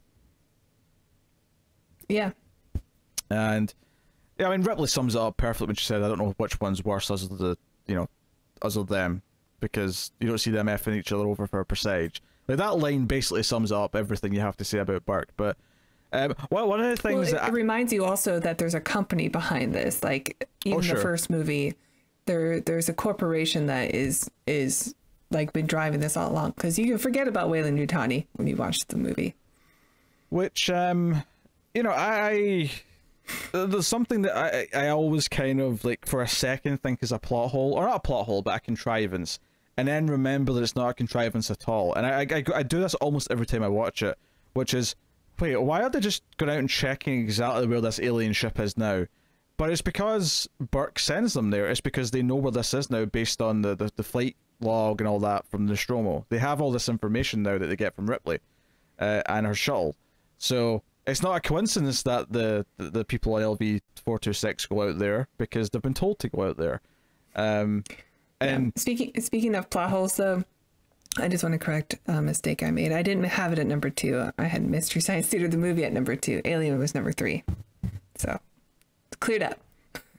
But it's a list. They change all the time. Do you really think people were like noticing that and going, that bitch, how dare she maybe I informed people that we made a list and they were going to check it out and be like, what the hell?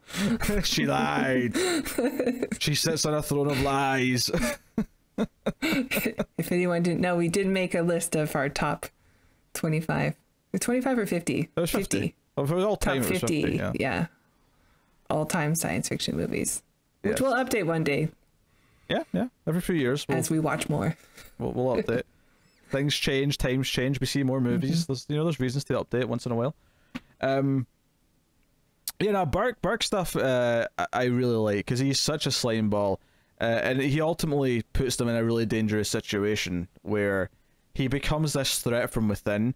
And I think, you know, thematically there's some really interesting stuff here.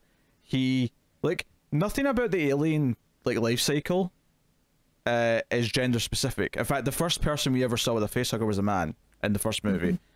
But there is something kind of like there's this underlying sexism kind of layer to this where he targets the women characters. He targets Ripley and Newt as the potential host to smuggle aliens back to, you know, back to the station, back to Earth, wherever. Mm-hmm. And I think that's, you know, there. You know, it's pretty bold of him to pick Ripley also just because he knows. I mean, I'm sure there's a little bit of the, well, a child is easy to manipulate. Like, mm-hmm. he can overpower a child. But also, Ripley, like, he has a vendetta against because she's, you know, going to say something if he tries to smuggle something over. Like, she knows his master plan. But also, like, if Ripley knows she has something growing in her, like, she's going to kill herself. Oh, of course, yeah. There's no way she's gonna allow that to happen. She might kill him first, but she'll definitely kill herself if she knows that's happening. She even asks Hicks as much to do the same if it comes to it. Right. It would have been way better for him to pick like Hicks or someone or not, probably not Hicks. Like maybe Hudson would have been a better. But I think what you just said there, you know, I mean, other than maybe sexism, which I'm maybe sliding in there as well, but mm-hmm. The vendetta you just mentioned, like he's probably actively like being, you know, spiteful at this point towards Ripley.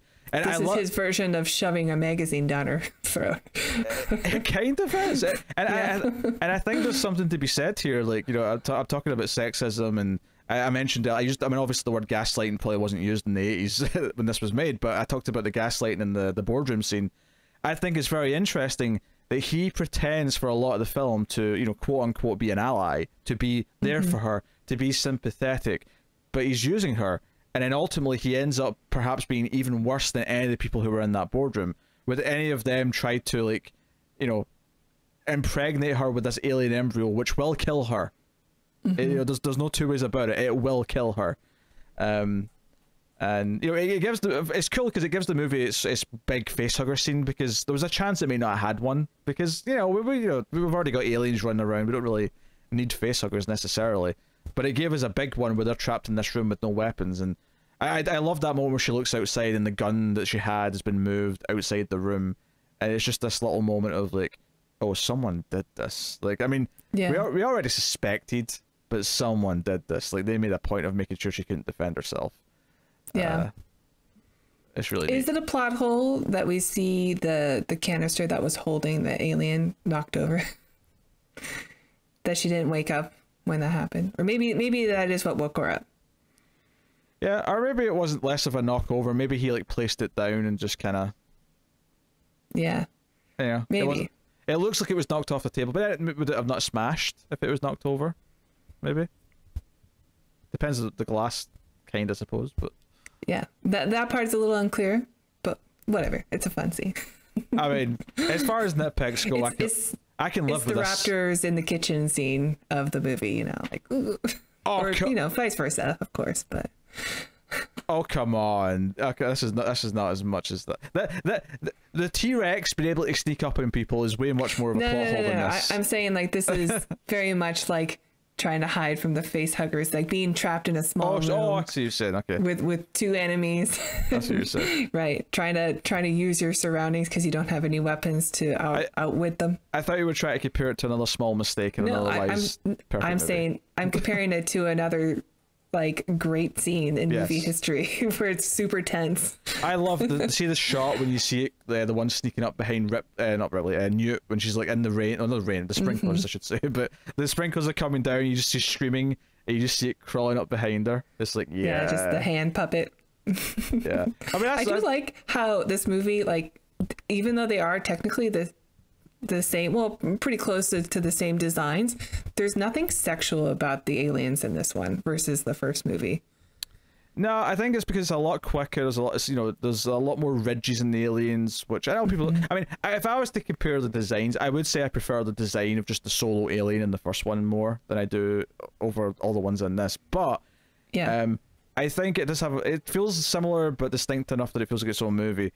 I think the creature design is great. Obviously, I mean, the big addition here was the Queen. who looks incredible. Yeah, like great. It is such a great design, but it is a monster. And there's nothing about it. Again, there's nothing about it that comes off as Giger to me.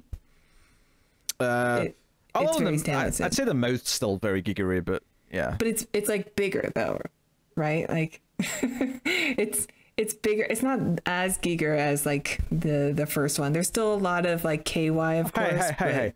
Do you not recall the giant spaceship cock thing in Alien? He was not opposed to having big genitals as well as the more regular sized genitals. It's just a bigger penis. I'm saying. The mouth that comes out kind of is like when it's trying to like grab Ripley in the loader later on, you see it sort of coming out. Yeah, sure, okay, but it's still not like really everything about the first Alien film was just like, oh, that's everything is genitalia. Which is why it's so fascinating and gross at the same time. Everything is either a penis or a vagina. Right. Everything is, film. And you can't escape it, and it's one of the reasons why it's just so like gross and like you can't look away. But in this one, except for the goo, there's nothing really sexual about anything. Like even the face hugger, when you see the ovipositor stuff, maybe, but it still comes off as like, I don't know, like a monster, not sexual. I could see that. I think there's a little bit of it. That scene you mentioned there with the face huggers in the tub when they first see them, when it like comes towards like Paxton's face or whoever it is. That's Paul Reiser. And then I think it's Reiser. Someone says, "Oh, it's love at first sight." I think that's like a sort of slight sort of wink at the sexuality of the whole thing, but then the movie kind of just, isn't focusing on that. And I think that's maybe smart. That's one of the things that we talk so much about how Aliens. Okay, it's less of a ill-equipped group being picked off one by one, and it's more of an action movie with like a survival element with lots of people with guns who can fight back to an extent. Like, people talk about that all the time when they talk about how it changes things up, so it's not just the same movie, but maybe the focus of the creatures themselves being more monsters and less, oh, it's a dick, is also something that's distinct about it and makes it feel different, right, and more unique. I mean, even the Queen, like, she doesn't really come off as anything, like, except for maybe the mouth part, but still, like, it's an action scene that doesn't really come off like a sex thing, but like she's more insectoid than anything else now. Yeah, she's got this spider-like design. She's got this big old like sack of eggs behind her, like a big caterpillar or something. And she has the big kind of like hard like shell head thing that's like more. It's like fanned out. It's more almost dinosaur, like, or Godzilla-esque. Yeah. Like, no, I think dinosaurs get a good comparison. It looks very much like or like some of those larger beetles that have a head like that, but there's a type of like triceratops that has a head like that too, where it kind of fans out that way. I can't remember, like a megaceratops or something. I can see that. I like the design stuff generally. Obviously, I think the design stuff is one of the areas where Alien maybe wins if you're comparing like beat for beat, like which one wins in each category. But so anyway, where were we? I wanted to we went into like creature designs and stuff. What were we talking about before that? The facehugger scene. Facehugger's bark. Yeah. Ripley uses her troubleshooting skills to get out of a situation by turning on the sprinkler system and setting off the fire alarm. Yeah. Oh, that's a good way to call for help. In fact, it's oddly kind of dark that it kind of relates to real life, where people tell you to yell fire if you need help because people are more likely to actually respond to it. Now, obviously, the reason here is because Burke's turned off the camera and no one can see them. It's not like anyone's been he's been a dick, but the others aren't.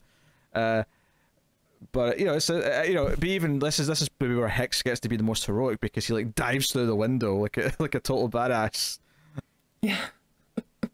And like we said earlier, Hudson gets to save Newt, and that's kind of his like little, not a complete journey, but it's kind of a big deal for him, but just before it's his end, because it's right after this. It's when they're about to just let's just kill Burke. At this point, he's earned a death. That's when the power cuts out, and the third act, if you want to call this the start of the third act, really kicks in. Yeah. Which is 6 meters. That's inside the room. Like, and then they just all look up. I love there's a lot of camera work that I could have talked about before this, but one of the things that I love about this moment is where Hicks goes up to the ceiling, and he pokes his gun up to open the ceiling panel to look out. And I just love that the shot starts on the tip of the gun, pushing it up, because that's the first thing that goes through. And then it pans across to his reaction as he turns and looks at the aliens. It's just one of those little things where he literally just said to the team, because he's like he's actually technically not the ranking officer, because Gorman's back up at this point, but I think Gorman's just giving him the raise. Like, yeah, you're in charge. Saying the experienced people, go ahead. Yeah. But he just said to everyone, like, remember, short controlled burst, we don't have a lot of ammo. And he's so freaked out by seeing this army of aliens that he just falls to the ground firing his gun. He's like, oh, F that shit. Okay, there's too many. I suppose on the one hand you could argue that it's just such a wall of aliens that he doesn't have to control. No matter what, he's going to hit something. Like, right, it's not like he's going to miss. Every bullet's counting here. So very neat. Yeah. So Newt gets separated, of course. Well, isn't it like Reiser? Like they're all like, he's like, well, they're all going to kill me anyway, so I'm just going to let them die, and like locks himself out of the exit, the only exit that they know of. It's Newt that saves them, right? Yeah, she goes in the vents and leads them in there, which is where Vasquez and Gorman die, and poor Hicks, or sorry, Hudson. See, I meant the Hicks Hudson mistake. Eventually, he gets pulled down, like you said, with the hand over the mouth and all that. And they're going through the vents, and Paul Reiser gets it. Yes, he's the one that actually gets the slow death by penetration. Although it's off screen, you don't get to see it. You just see the mouth open up. Yeah, we could have maybe seen more of that. Maybe if I have a minor nitpick, is I could have done with the actual penetrating of the head with the alien mouth. That's not James Cameron's thing. Apparently not. No, he's more. He's not really a gore guy, is he? Though he doesn't really have a lot of gore in his films. No, that's true. I suppose that's true. He's very good at shooting action, though. He's very good at suspense. He's very good at all these things. But yeah, no, that's super gory. That's true. That's very true.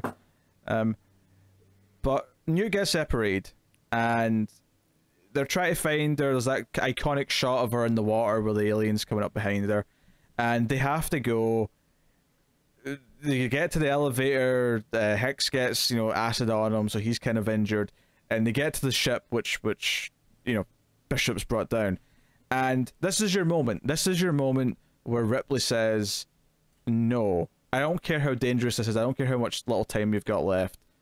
We're not leaving. I'm going out." Because that's the thing. The ship brings a whole armory of weapons, so she's got her pick of stock things, and she tapes a flamethrower and a pulse rifle together. She grabs a bunch of grenades, flares, other shit. It's basically her version. She becomes all the colonial marines in one. she's basically, it's that scene in Commando with Arnold where he's like gearing up for the island. He's like a one-man army. Like that's what this is, but it's her going to save Newt. And I think ultimately, like, if you want to sum up the arc of Ripley in this movie, is that she finds something to fight for, and she should be able to fight for herself, but Newt gives her someone else to fight for. And this is where she finds her strength. And and Hicks totally supports her. Like he can't do himself because he's injured. He's been acid. He got acid on him. So, but he's like, look, he's been acided. He's been acided. But he's like, look, we're not leaving without her. So go get her. And he has full faith in her that she's gonna succeed.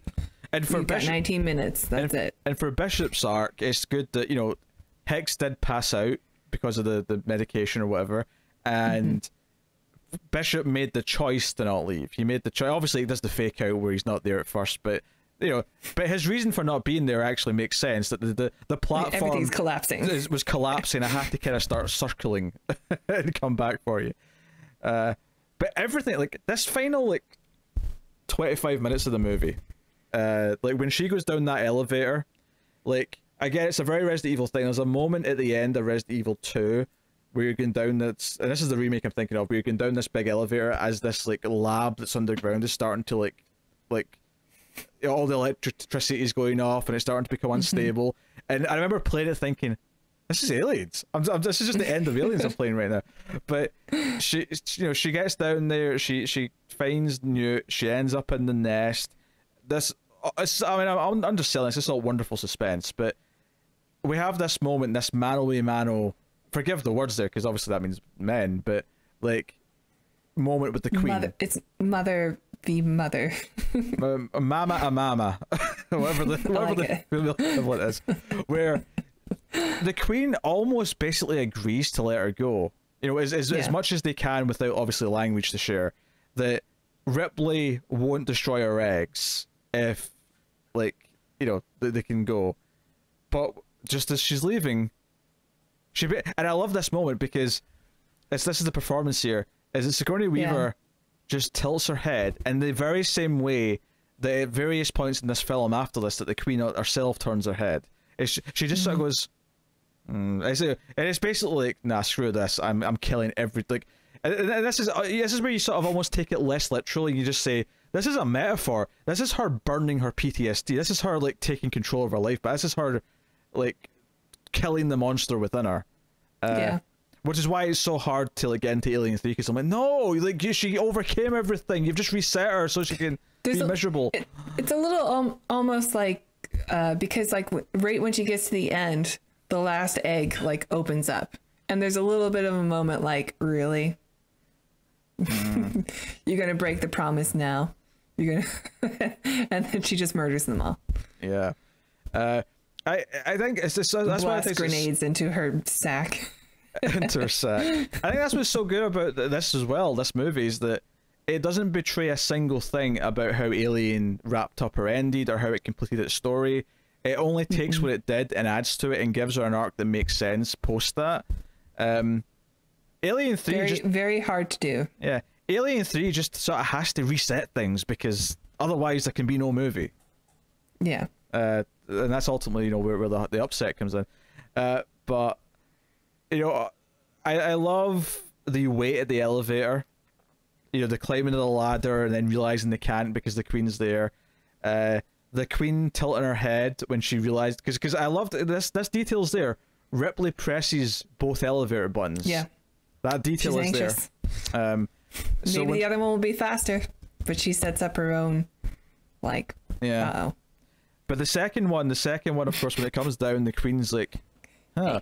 And they have established that these aliens are smart, and the Queen presumably is the smartest one. So they can cut the power. They cut the power. So they're animals, man. So they just get away when the ship comes up, but and I love this thing. I remember thinking sometimes where does the Queen go? But you can actually see when the Queen appears when they get back up to the Sulaco, you can actually see very clearly where she hid. It's in where the leg comes out. And there's even a moment when they're leaving where it's sort of because things are getting unstable, the ship kind of drifts into the platform a little bit and hits some debris. So there's actually it does give you just enough of plausible time that the Queen was able to, even though in some of the wide shots we should theoretically see a tail or something yeah, she's not small. There's a little bit of leeway you have to give with this, but this area she is hiding in does make some amount of sense. Right. Yeah. But like I said, we had Chekhov's power loader, and everything in this scene, Ripley yelling for her attention so Newt can get away, running to find something to fight her with, coming back and going toe to toe with the Queen, and it's a really fun fight. And I think the effects in this movie are really good. It's a time before CG, and you've got miniatures, you've got rear screen projection, you've got obviously prosthetics, you've got people in suits, you've got animatronics, you've got everything that there was at the time. And I think one of the things that I love in this power loader fight is that there's times when I can kind of tell that it's like a miniature that's happening, but they do a really good job of always like hiding Ripley enough that you can never know for sure. Like, the motion looks a little bit miniature-esque, but you can never quite, and it's always quick enough that it blends seamlessly. And right, yeah. It just, I don't know, it like, I think Cameron's really good at how to capture these moments. So plus it's such a badass moment for Ripley when she comes out in that power loader. Like, compare her at the start of this movie, compare her arc, right, from the start and the end. At the start of this film, she woke up in a cold sweat at the thought of an alien. She couldn't walk into the building because she was like shit scared. And at the end of the film, she's calling one a bitch. Like, but it doesn't feel unearned. It doesn't feel like a stupid, like you know, it doesn't feel like a quippy Marvel-esque, like, she's calling the thing a bitch. No, it feels like she's full of anger. Yeah, she's earned it. She's went through this journey, and you believe her when she has the strength to do this now. She's earned the strength. She's gained that strength, and it feels like a yeah, get away from me, you bitch, or Ripley's gonna F you up. And she's gained a child, like when, like she really is like just a mother protecting her cub, you know. And so much so that like when Nuke comes out afterwards and calls her mommy, like it's like, oh, like I get it. It's really solid stuff, and I think people obviously love this movie. People praise it. People think it's a great film, but I do honestly think it's a little underrated almost. When I don't know if people actually stop and really consider how much it does with all its characters and how much of an arc Ripley really has in the film. I think it is a little underappreciated from like a raw filmmaking and screenwriting craft. Sure. But just how like hard it is to pull off a movie like this, you know, a movie that comes from a masterpiece and is so tonally different, but everything feels faithful to the first film. How many somehow. knockoffs try to do a group of colonial marines and there's a monster, like there's probably at least dozens if not hundreds maybe of those knockoffs, like, or how many sequels do we get that feel like a straight to DVD science fiction film, it's just we just have so many examples of things being worse when you try to do it again, that to get something that is so good, that's a sequel, right? Wow, you know, it shouldn't exist. It shouldn't be this good. I mean, the clear thing is just don't do the same thing again. I think that's the important part of any like continuation, is just don't do the exact same thing again. Don't just repeat it. And that's very true here. It's true in Starship Troopers 2. Shut up! Don't even dare. I mean, technically, it's true they don't do the same thing again, but it's possible to succeed in doing something different, but it just being terrible. Like, that's also a possibility. Right. Yeah.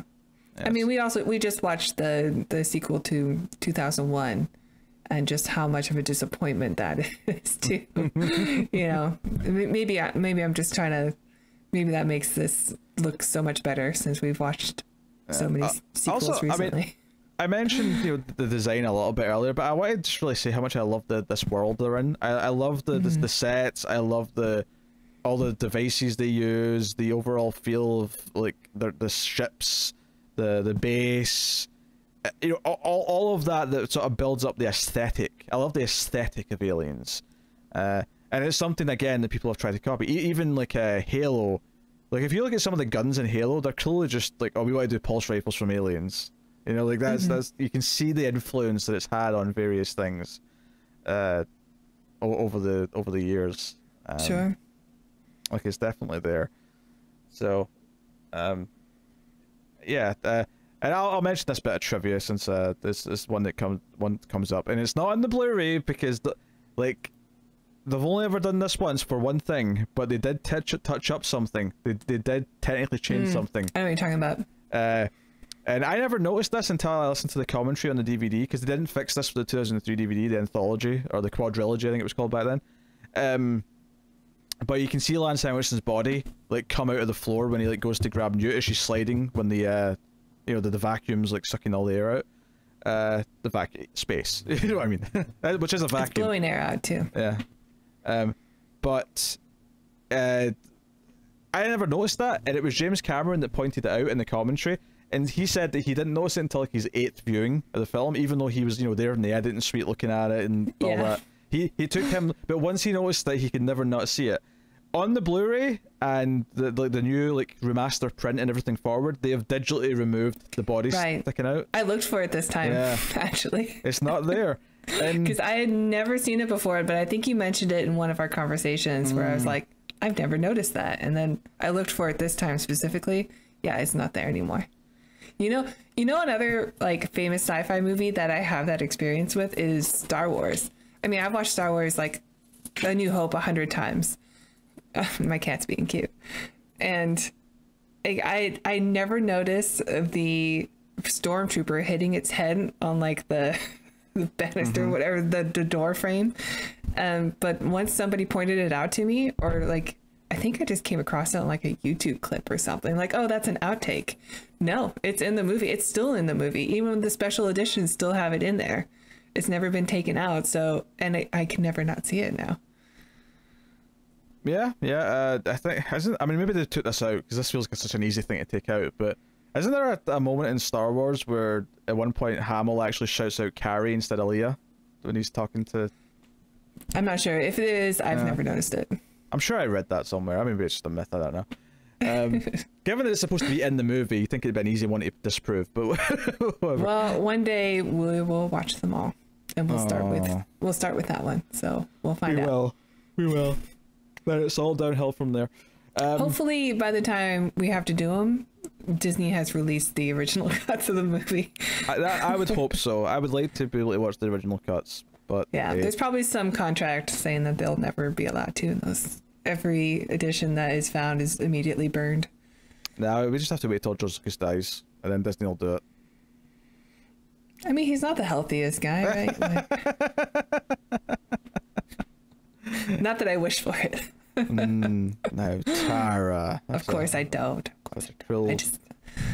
Come on, Disney. You have enough money. You can buy it.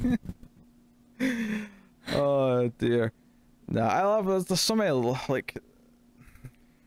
So many little things when I watch a movie like this that I love so much, where I'm like, I love how that blue laser looks at the start of the movie that's scanning the you know, the ship that Ripley's in. Like, I love the look of that. I love like little things like when Newt wants to see the map they're all looking at, so Hicks picks her up and so she can see, and it's just a little thing at the side of the frame. If you're paying attention, like, you know, it's like a fun little moment.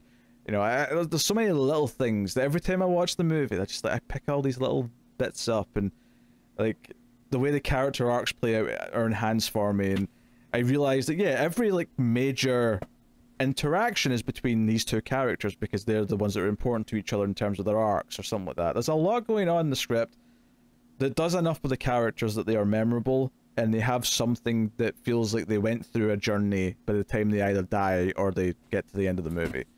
And I think that is commendable. And then you add on to that the world building, the art direction, the actual, you know, movie direction, and the tightly paced story. Even though it is a fairly long movie for what it is, I love it. It's my favorite movie. So I mean, we both got to do our favorite movies this year. We did. Tara, what are you going to rate Aliens? Yeah, you know, I have mentioned that I liked the first one a lot, and I also like this one a lot. I used to be confused about which one I liked more. Now I'm pretty definitive. I still like the first one just a smidgen more, but this is still a 10. Yeah. It's a 10 out of 10. And I don't want to do any more 10 out of 10s for a while, so let's watch some garbage after this, okay? Hey, we've got the Matrix sequels coming up. We're fairly safe. There'll be no 10s there. And obviously, it's also a 10 for me. So you get the rare, coveted double 10. I know. We almost had one last week, but you had to be a dick about it. I'm so sorry I gave something a 9.5. What a cruel bastard I am. It does feel cruel. It does. It's just so close to the 10. Don't start with me, okay? Don't start with me. Yeah, so I can't, you know, and I think also, just to add on here, I think the performances, obviously the actors are a very fun, likable bunch for the most part, but I think Sigourney Weaver actually gives an excellent performance. Like she gives a performance in this that is worthy of like a proper drama, you know, not just like some sci-fi movie with just was she nominated for this one? She was nominated for one of them. She was. It was this. I'm sure it was this one. Yeah. Yeah. There's so much little nuance in her performance. She's fantastic. Yeah. You know, this, you can take any concept, and if you have someone with talent, or in the case of a movie, a lot of people with talent, and you treat it like it's an important subject, it doesn't matter that it's a monster movie in space about shooting aliens and, you know, dodging explosions and whatever. It doesn't matter. Yeah, I agree.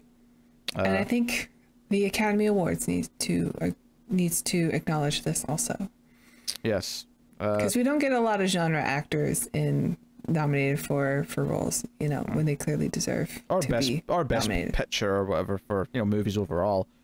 Sure. Mad Max Fury Road's, I think, one of the more recent notable exceptions where that got a lot of nominations. At least it's got a lot of victories as well in the technical categories, but you know. Yeah, or I mean, even like Ex Machina, like obviously it went for special effects, which I don't think it should have, because there was an Apes movie that year. but you know, Alicia Vikander in that movie, like she was nominated for something else, and I think the one she did with Eddie Redmayne, she was nominated for the Danish Girl. I'm like, come on, yeah, the Danish Girl. But I mean, she should have been nominated for Ex Machina, but she didn't because it's a sci-fi movie. So they gave her the drama one instead. Yep. You know, if you're wondering why I've been leaning back for so long, it's because Firefly jumped up and has been on my lap, so I can't move. And so we've been seeing the ears pop up every now and then. Yeah. So that's for the aliens. Hopefully you enjoyed our rambles and discussion of the film, and I do think it warrants a deeper discussion that feels, you know, because obviously when The Matrix, it's easy to go into themes and talk about what things mean and all the rest of it, but I think even a good, on paper, simple movie about, oh, we're in a place where there's monsters, we have to survive and get off the planet and save the kid, that sounds really simple, but what makes this great and what makes a lot of the knockoff shit is that, quite frankly, it actually still treats the characters with some sense of like, oh, they have to have a journey, they have to have an arc, they have to have a story, things have to matter, and it deserves more respect than it probably gets, even though everyone loves it. Anyway, I still think it's underrated. That's why Oscars should be 10 years later. Sure, yeah. Yeah, I've said it before. But hey, there you go. So you can look forward to next week's episode, which is something very different. Strange Days. But we actually said Strange Days was going to be this week, but I forgot that Alien Day was coming up, which is why things get swapped around. So that's why there's been a switcheroo. So that's that. So Tara's going to post for the thumbnail. Tara, would you like to get ready for that? So 3, 2, 1, pose. Is that okay? I feel like that's more of a spy thing you're doing here. I'm trying to do the Vasquez where they are. Ah, I see. I see. Okay. All right. Whatever, you can work with it. Just Photoshop it so I look good. Well, I have to say I'm a little curious about the 1 out of 10 reviews on IMDb for this one. I'm ready to be upset. The title of the first one, for the record, there's only, actually, how many is there total? So there's 1,372 reviews on IMDb, right? And of those, only 15 are 1 star. That's actually really good. Matrix. That's probably the lowest we've had so far. Yeah. Matrix had like 140 or something like that. Yeah, and I'm sure people don't like. There are people who don't like 2001. Yeah. Oh, of course. So the title of the first one is, "Hey Jim, What have you done to my Ripley? I like that he's on a first name basis with Jim Cameron. I like it. No? Okay. Yeah, no, I'm trying to analyze the title. Try to analyze. Of, like, what did he do to Ripley? He made her a mother figure? Is that the problem? How did I see the text? Oh, here you go. There's one that's actually titled "I Love This Movie." Maybe they just wanted to stand out. But then when you start reading it, it says "I used to love this movie." So I feel that was clickbait. I don't like that. Not even half the first one. Moronic sequel to Alien. A mindless shoot 'em up. One Alien was enough. We overrated. What is the big deal? I might hear. I'm hearing that in a Jerry Seinfeld voice. What? How many 2-star reviews are there? 2-star reviews. There's one that's just titled "Evil." How many 2-star? That's a good question. Because 2-star, you'd have to like, I don't know, like the 1-star would be like controversial. You have the outlier take, right? But 2-star, you'd have to be like, no, I really don't like this movie, but I'm going to give it 2 stars because I laughed or something, you know? There's 8 2-star reviews. Right. Okay, that makes sense that there'd be less than 1. Yeah. The second one is titled "One of the Worst Sequels of All Time." I feel that's a contrarian. Okay. That's so funny. One is titled "Wet Dreams of a Pompous Megalomaniac." I mean, he's not wrong. I mean, but does James that make Cameron it is bad? a lot of things. Yeah. But he's damn good at what he does. God damn, that's right. Yeah. Aliens has not aged well. I recently rewatched this and found it to be a bore fest. Dreadful acting, poor direction, and really non-scary alien creatures. The addition of a chill was an almost desperate attempt to tie the story to an emotional base. Ill-conceived at best. Overall, 2 hours of my life I will never get back. Okay, DJ Handroid, you are not for me. Oh, is he a real DJ? That's hilarious. I mean, I'm going to be honest, Tara. I don't think he's a real DJ. Yeah. Then the last review in the 2-star section is a good movie, except the annoying little brat. Bit harsh. Wow. Bit harsh. Yeah. What can I say? There wasn't as much gold as perhaps maybe we could have got on some of them. But hey, yeah. But there's a lot of 10s. Oh, I'm sure there is. I mean, I'll tell you how many 10s there are if you like. I'm not going to read them all because we don't. There's 647 10s. But like half of the reviews are 10s. That is a hell of a lot. That is a hell of a lot. But there you go. That'll do it. Tara, would you like to tell everyone about Patreon? Yeah, I guess. If you enjoy our reviews, you can check out our Patreon page. It's patreon.com/MalefustTV, because if you donate $1, you will get bonus reviews for more science fiction movies, ones that are not available on the main YouTube page. So if you want to find out what we think of films like the original 1995 Judge Dredd or Time Cop, or some more B movies like some David Carradine stuff. We got some Garrett Graham stuff, you know, he's my favorite. Yeah, $1 will get you a whole, you're my favorite. $1 will get you access to those. And if you donate $5 per month, you'll get access to these reviews 1 day early, and some other shows get a week early, and you get to vote on movies that we watch next. So we're watching a vote movie next week. So yeah, be a part of it. Be a part of the crew, our own little colonial marines of patrons. What's that sneer for? No, that was a steering. There was no steer. You saw a steer, but there was no steer. There was no steer, I promise you. Maybe it's just your bored face. It was like, I guess that was a cute pun. I did a thing. Try to be different. No, I encourage you. Okay, that was the pulse rifle. I will show you the grenade launcher next time.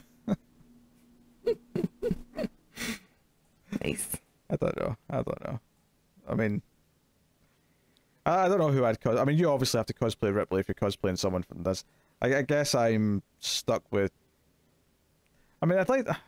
Let's face it. I don't really suit any of the characters in this. I'd like to think Bill Paxton, but I'm not. I'm not Bill Paxton. I can't be Bill Paxton.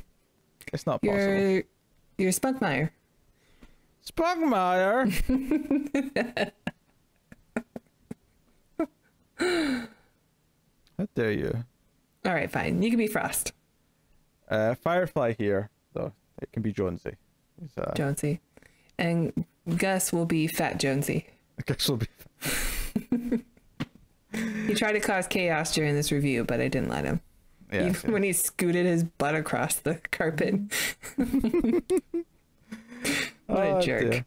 Also, as Tara mentioned Patreon, you can of course also support us by liking, subscribing, and all that jazz. Comment and let us know what you think of Aliens in the comments below. You can also, of course, get us on the Twitters at mailed_fuzz for channel updates. So please do any and all of those things. It is also very helpful. I guess that is us, though. I guess that's Aliens. We can wrap this bad boy up and move on with our lives, and we'll be back next year to talk about Alien 3 and all of its weird glory. What could have been. Mm-hmm. The story of how the making of Alien 3 is far more interesting than Alien 3 itself. Is there a documentary? Oh yeah, the Blu-ray has like a 3.5 hour making of. This is packed and. Sounds like we have to do a lot of research for this movie. You gotta watch the documentary. You gotta watch 2 versions of the film. I watched 2 versions. I think we have a year to prep. I watched the documentary back in the DVD. However, they heavily edited it because Fox didn't like how bad it made them look. However, when the Blu-ray came out, they loosened up a little bit, and so I've not watched the full version yet, but there's like a full uncut version on the Blu-ray that I've not watched yet, called Wreckage and Rage: The Making of Alien 3. I love Hollywood drama. And it was really noticeable as well because like all the featurettes and all the chapters of the documentaries and all the 4 movies all had like these like names. It was like, you know, blah blah blah creature design, blah blah blah this, you know, whatever. But half of Alien 3's chapters were just like production part 2. It was like, why does this not have a proper name? Like they're all got cool titles except half of Alien 3's, and it's because like edited them and the names were too negative sounding. Although I think they did still change the title overall because it's Wreckage and Rage. I think originally it was meant to be Wreckage and Rape, and they said that was still a step too far. Which fair enough. I don't think anyone's going to be upset at the loss of that. But is it just like Warner Brothers apologizing to David Fincher the whole the whole documentary? No, Fox. Not. Excuse me, the Fox. No. Well, David Fincher doesn't take part in it. There's a lot of footage of him on set and stuff, but he didn't want to talk about Alien 3. Are you kidding me? He ain't ever talking about Alien 3 ever again. It's funny. Well, I mean, I know you'll never watch them, but the Hobbit movies, because they came out with extended editions with all, like the Lord of the Rings did with all the long documentary appendices of the films. But the last one, the Battle of the Five Armies, is so depressing because it's basically just like hours of Peter Jackson apologizing for how like for to the fans and stuff. Like it's so sad. It's so soul crushing. You watch like scenes of Ian McKellen like crying because he's overwhelmed by like the situation he's in, and he's not understanding what people want because they keep rushing him and stuff. Or like, I don't want to see him crying. This is so sad. He also gets sad as well because he's in like just a green screen room, right? That there's no. Yeah. When they did Lord of the Rings, there was obviously some trickery for the size differences, but this was just him in a green room with nothing. Right, and he has to like look at tennis balls, like 13 different tennis balls that are supposed to be dwarfs, and he can't act against anything, and he's just like he just breaks down, and it's just Peter Jackson apologizing the whole time. It's so sad. But it's worth watching. Just for the Hollywood drama of it all. He should apologize for those movies, especially that third one. Oh my god, that Hobbit third movie was. Oh. Yeah, that's exactly the movie that we're talking about. Oh god. Oh, talk about having 10 minutes of plot and stretching it out to over 2 hours. All right. Anyway, I've dragged this out too much. Yeah, this is on you. Good night, everyone. You did this. Or good day, whenever you're watching this. Thank you very much for joining us. We always appreciate it. Keep watching the science fiction. A computer. That's Elsa. There's so many good quotes. I don't know which one to use. It's a bug hunt, man. A bug hunt. That's not even a lie.